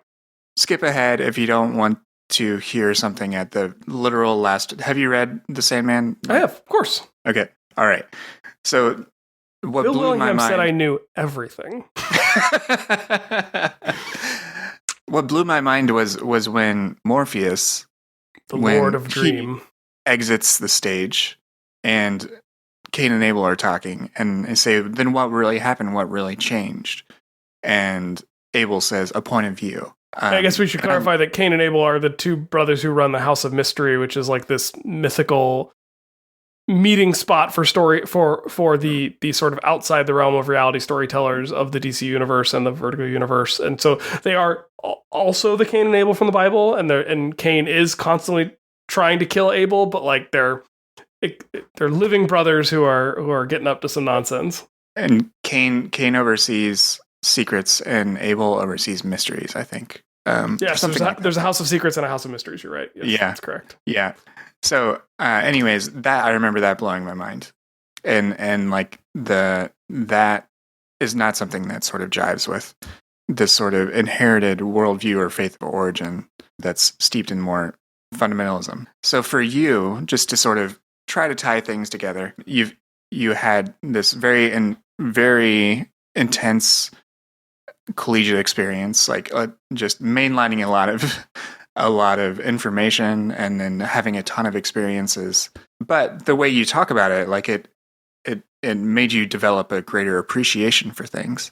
How did that change like sort of where you are now as you relate to things like religion or philosophy? How do you sort of approach those things for yourself? Yeah, so I think it gets back to that idea that like when I learned sort of what evolution was really about, this feeling that I'd been misled, and that really didn't set well with me. I was really frustrated that like this thing about the world that by all accounts appears to be true, I was told was not true, and I'm not entirely sure why, because it doesn't seem to break any aspect of this thing I believe.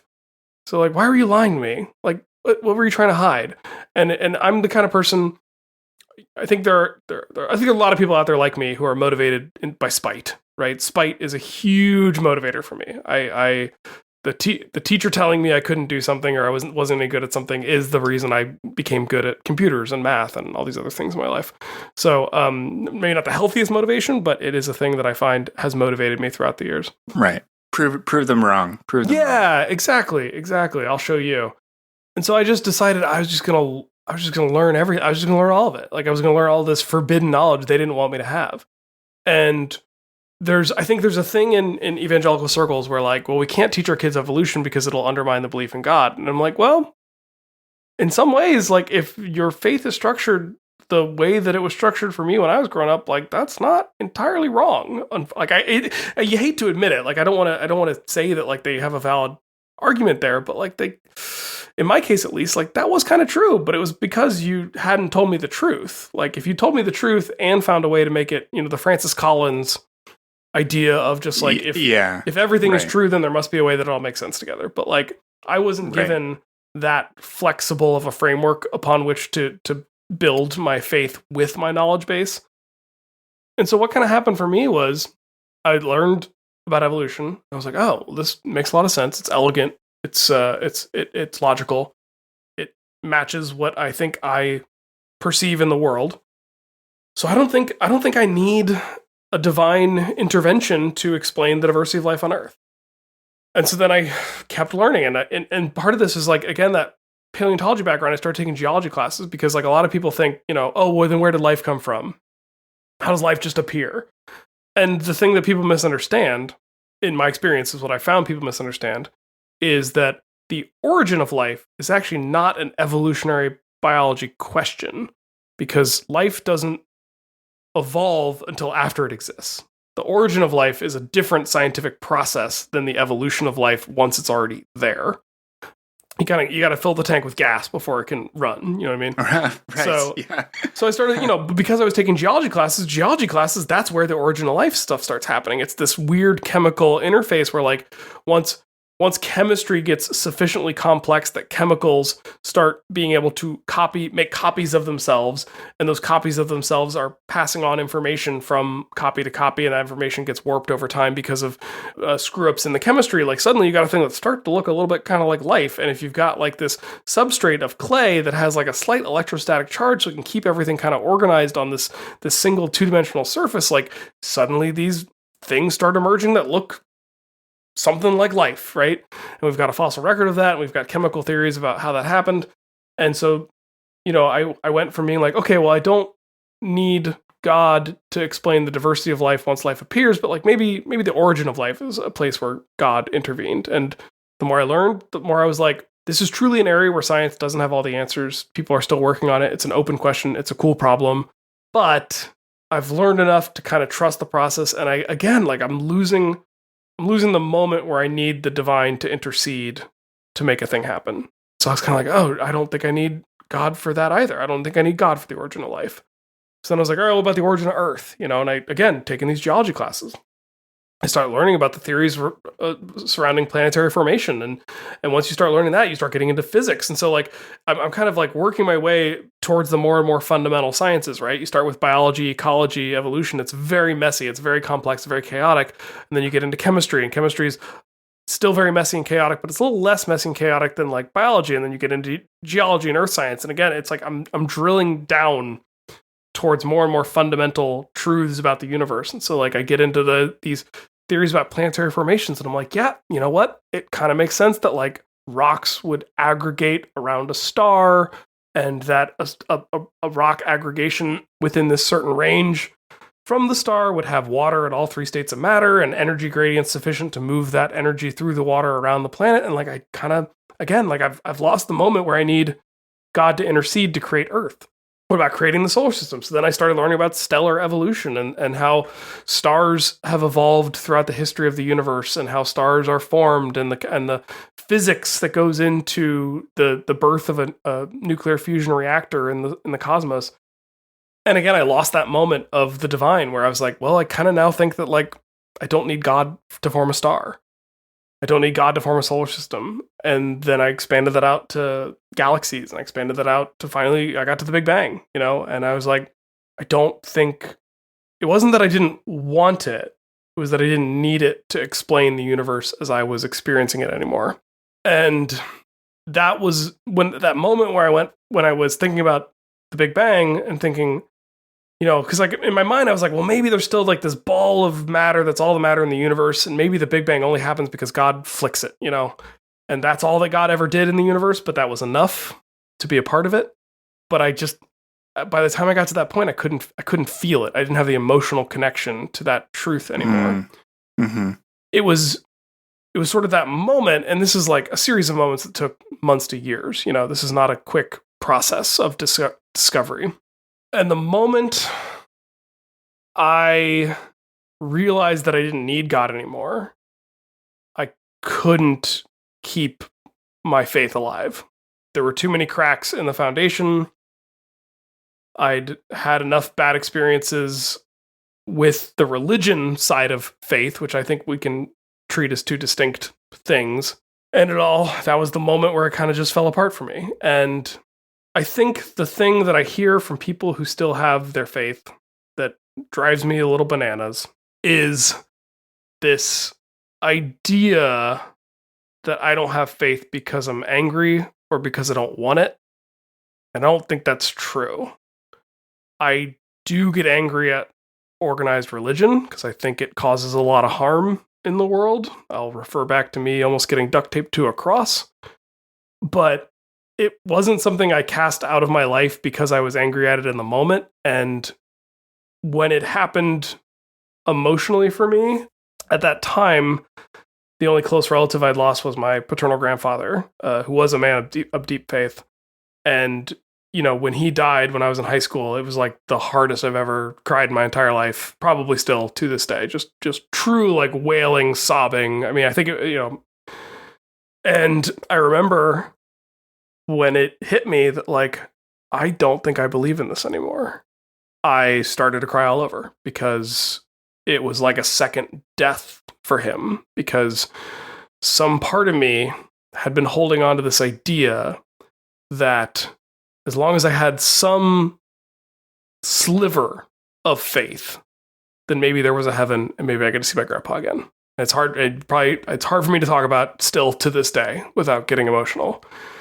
And it really did feel like I had lost him all over again, because I was like, well, now not only is he gone, but like there's no chance of ever reconnecting with him. And that sucks and it broke my heart. And that's part of what makes me mad when people who are, evangelical in particular, because they have this proselytizing part of their faith structure, talk to me like I don't care. Talk to me like I don't have any feeling left about the faith that I had, because it really hurts to not have that hope anymore.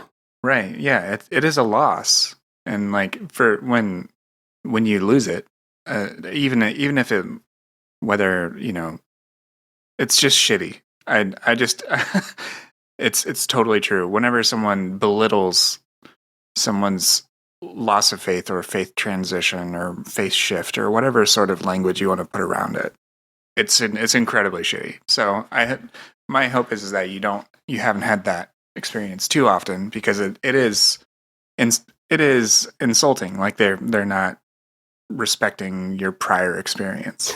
Well, it feels like they're basically saying a faith journey only counts if it's moving in the direction of more faith.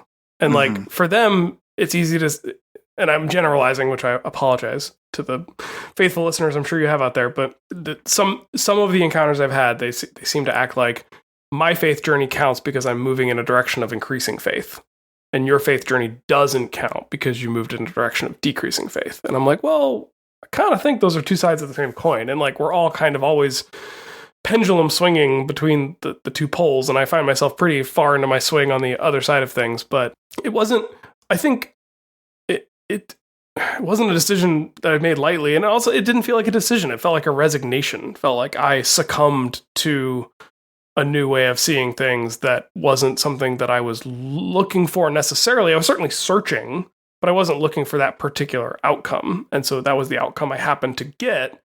And in a lot of ways, it hurt. I was heartbroken. Yeah.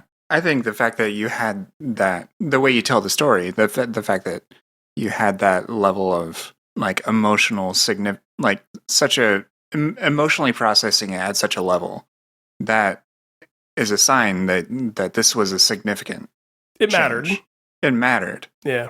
And so, and I totally, I am totally vibing with you and very much agree with like the idea that it's not someone having a different destination or a different type of experience is not, it shouldn't be a value judgment. Because I don't, at this point, and this is just me sort of just talking out loud, or thinking out loud, I'm not sure what necessarily, the thing I struggle with lately is that it seems that some people are keyed to be religious and some people are not.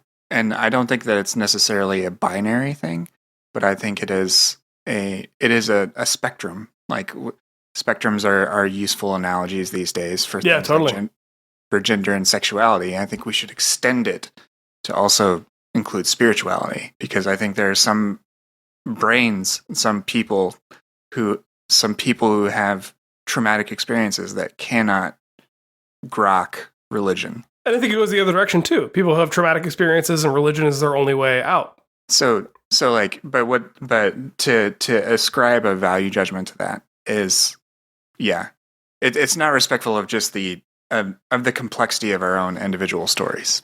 Yeah. I mean, I mentioned earlier that like I always kind of tie things back to like this evolutionary perspective, and part of that is viewing everything as a spectrum. Like there's a completely open question in biology, and it is one of the simplest concepts in biology that we do not have an answer for, and it is, what is a species? Really?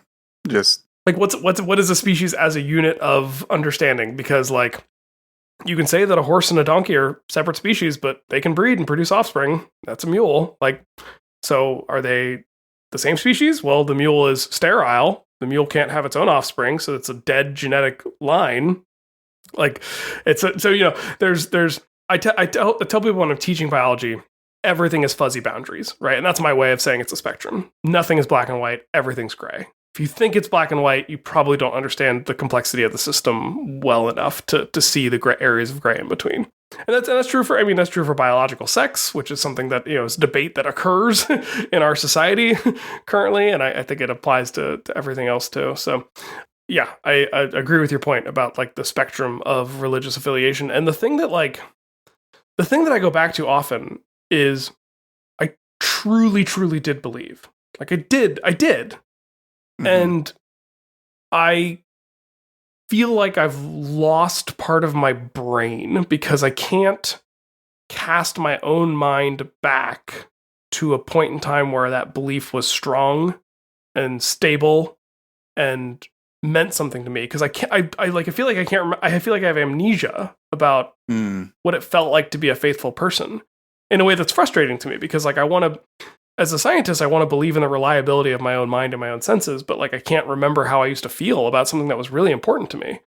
And like it also brings up these really weird philosophical questions of just like, I remember a debate that used to come up in the evangelical community that I was in a lot was just like, if somebody is saved, can they be unsaved? Right? Well, like I'm saved. I was baptized as a little baby, and I definitely said the Lord's Prayer many, many times and helped other people say it too when I was, more evangelical. And so like, is that undone? Am I unsaved now? Like from an evangelical perspective, am I going to hell?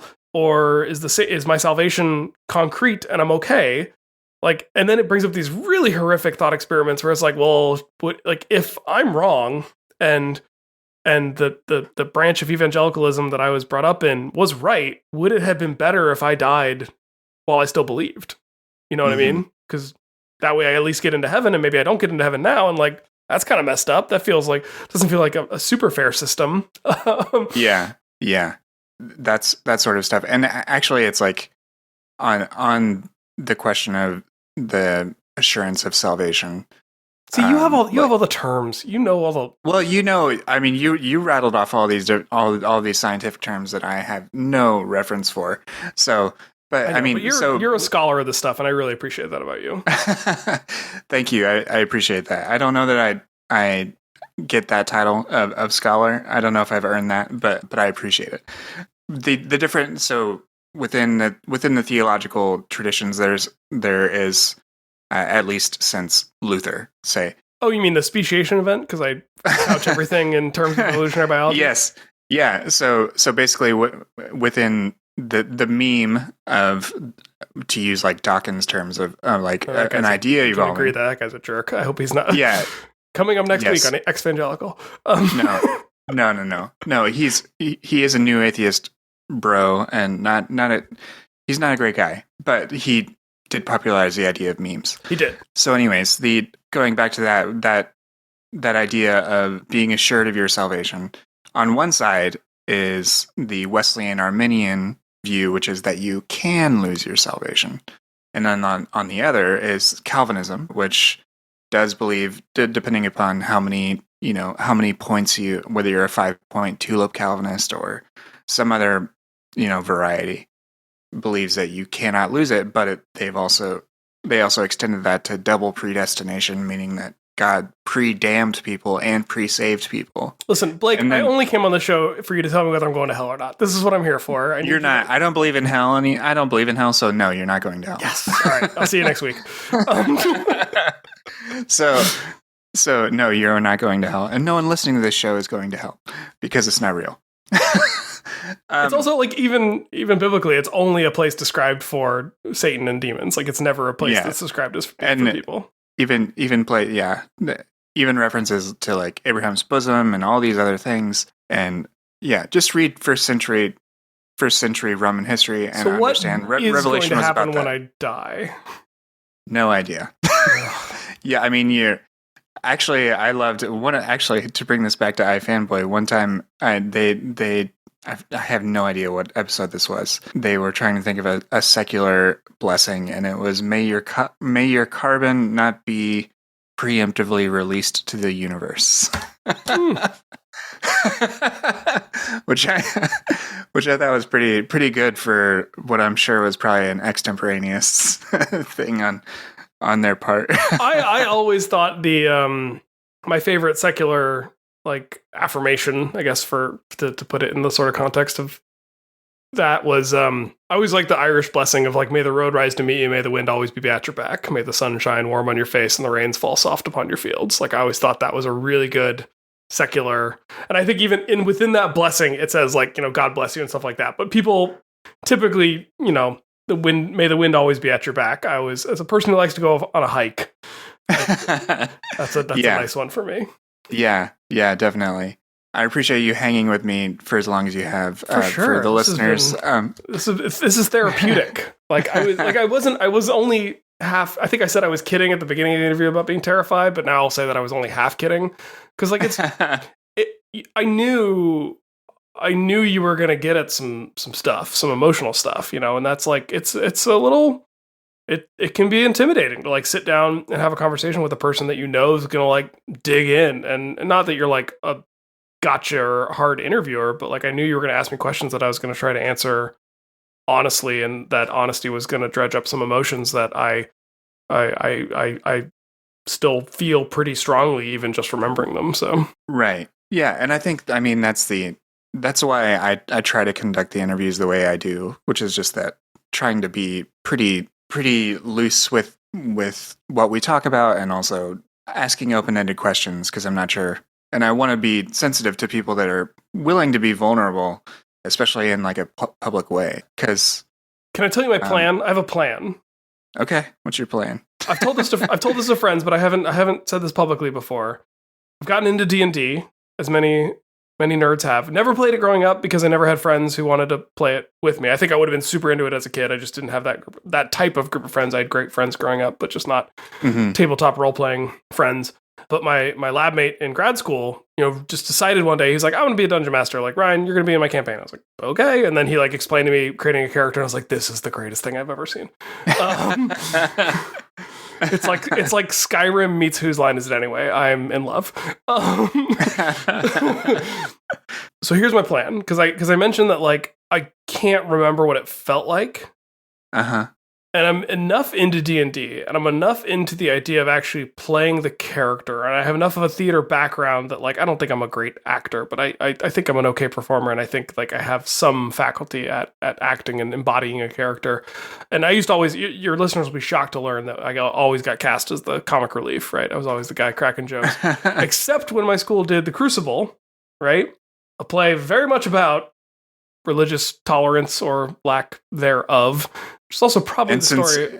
Go ahead. And sincerity. Also, just about the sincerity of faith and all that fun stuff. But also possibly a mass psychosis caused by fungal spores on rye bread. Have you looked into that? No. Look into it. It's entirely possible that entire town was undergoing a mass hallucination. That's a real thing. That's a real thing. So anyway, I was Judge Danforth in that play.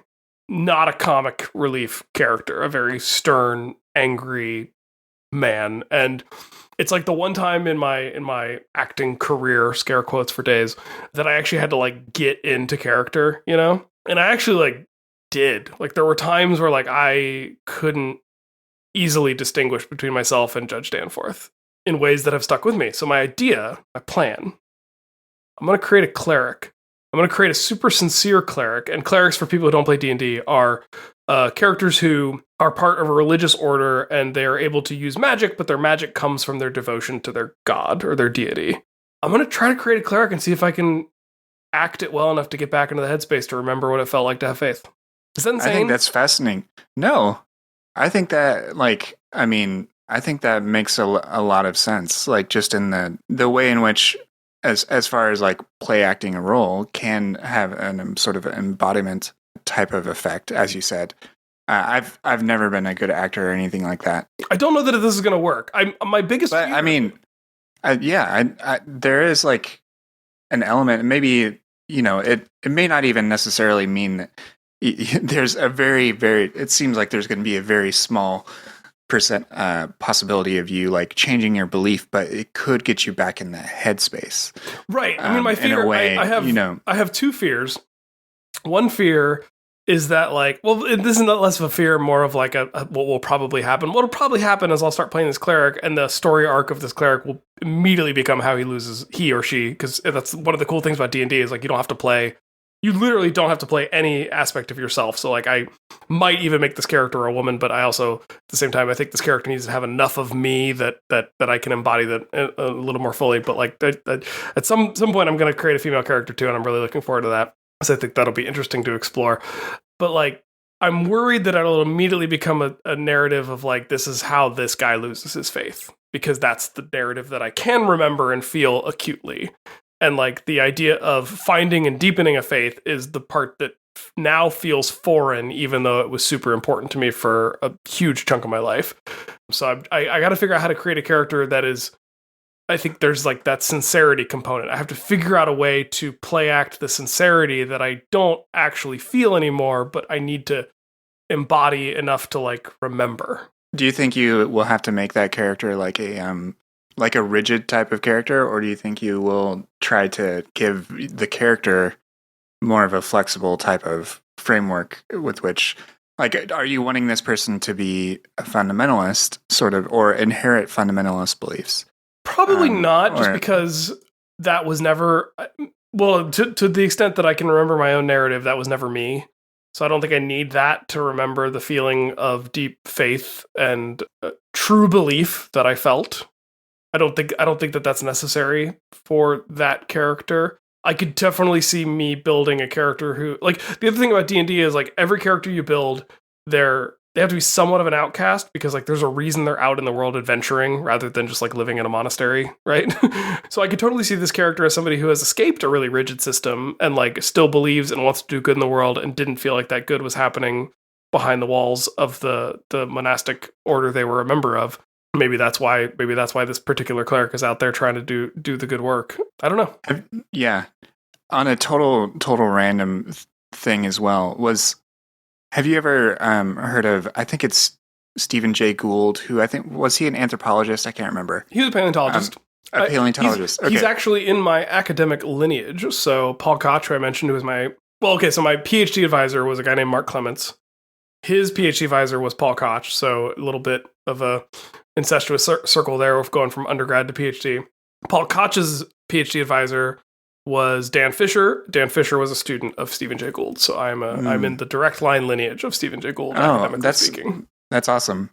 I remember reading an essay by him called about non-overlapping magisterium. That was his whole thing. Yep. Yeah, which was all about the way he reconciled. Well, actually, like scientists that he knew were also devout people. Yeah, which I thought was fascinating. And that was what Philip Pullman incorporated into the Golden Compass series. Oh, is that right? A fair bit. Yeah, my understanding. I was still a little too Christian-y, too evangelical in particular. When I read the Golden Compass, I need to go back because I think I would vibe with it way more now. But I think the fact that the second chapter becomes anti-theist in a lot more explicit way. Not the second chapter, the second book of the Golden Compass series. Yeah, becomes much more explicitly anti-theist. I think, which I wasn't there yet, and I'm not necessarily anti-theist, but it was just overbearing. Let me wrap myself up here with one point that I was actually thinking about. I was like, oh, make sure you say this to Blake when you're talking, and it only now came up as we wind things down. So I'll say this, and then I'll happily take my leave. There's a thing about you mentioned like philosophy at one point, and I didn't really get into philosophy until after I'd already lost my faith, and a lot of what I got into from the philosophical world was the philosophy of science, because there's a lot to be learned from like how does science actually uncover new knowledge in a way that is distinct from a religious theology, right? Like they're people will say that they're two different ways of ascertaining the truth, but like they're not just different in their outcome, they're also different in their methodology. And so one of the things that's really important about science is the idea of methodological naturalism. And what that means is when you're doing science, if you're doing science properly, and this is where people who promote ideas like creationism and intelligent design and a lot of like fringy, cryptozoology, Bigfoot type people fall flat, is methodological naturalism. Basically, you have to operate under the assumption that there is nothing outside the physical universe. So everything that's happening that is observable is explicable, can be explained by what we know about and can observe about the natural universe within the bounds of the universe. You cannot invoke the supernatural. And that's methodological naturalism because that's the method by which you do science. Being a scientist does not require you to believe that. You are allowed to have other beliefs, You just have to use the method. So it's sort of like if you're baking a cake and you're like, I believe I can bake this cake at 200 degrees, but the method says I have to bake it at 425. Like, if you want to do science properly, you have to follow the method. You can't invoke your own beliefs as an explanation. Most scientists, myself included at this point in my life, are philosophical naturalists, where we also happen to believe that everything that exists is within the natural universe, and there isn't a supernatural that exists outside the universe. Mm-hmm. But a point I like to make often when I'm talking about these things is like, to do good science and to believe in science, you don't have to be a philosophical naturalist. All you have to accept is methodological naturalism. So philosophically, it is perfectly possible to appreciate science, to respect the way that science is done, to respect the work that scientists do, and still be a person of faith and still be a person of deep belief. Those are completely compatible. And there are even scientists who reconcile that potential incompatibility within their own belief system. So something I like to explain to people, because I think I don't know. I hope it eases the tension between those of deep faith and those who want to, follow science and the scientific method. And I think it's the way by which I try to circle the square and making it so that everyone can get something out of what they need, especially like the benefits that science provides to us all, things like cell phones and vaccines, not to be controversial, but like, this is a pro-vax podcast. So I just kind of wanted to end on that idea that like, there's a way you do science and you can accept the findings of science, and you can still find space in your mental landscape to believe something other than that, while not rejecting what science tells us about the world or the universe. Mm-hmm. So. Right. Yeah.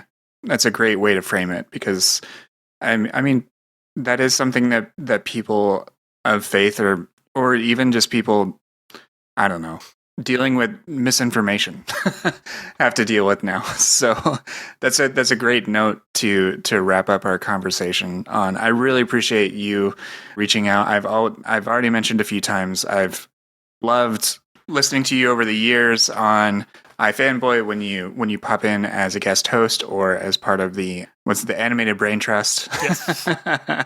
and other spots when you fill in. It's always great to listen to you, and thank you for sharing a bit about your more personal story. I'm sure that there will be people out there who can definitely relate. So yeah, thanks. I mean, thank you so much for having me. If folks want to learn a little bit more about me, you can check out my very outdated website at ryanhaupt.com.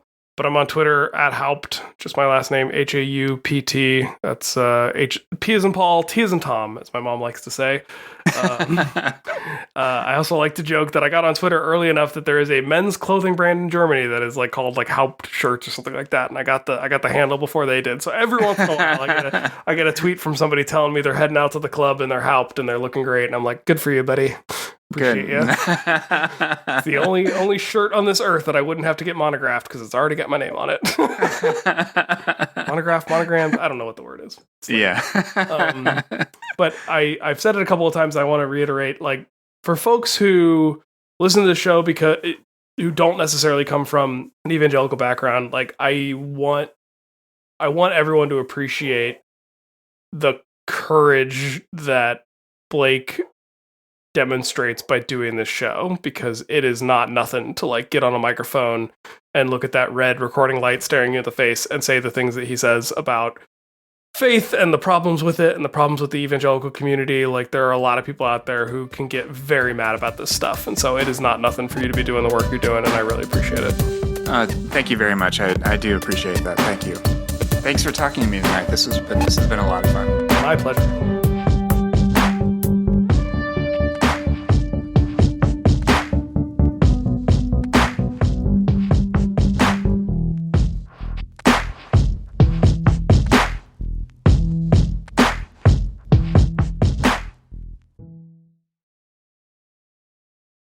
First Corinthians warned you about the women with a loud mouth, and this podcast is just that. Here at the Speaking in Church podcast, we talk all about the regular people and the things that regularly happen to them in the evangelical church. It's a podcast about change, it's a podcast about seeking moral high ground, and it's a podcast for people who are just trying to deconstruct on the safe side. You can listen wherever you get your podcasts, and if you want to be a guest, yes, you, regular person, you can be a guest on the Speaking in Church podcast. If you want to come on, just let us know.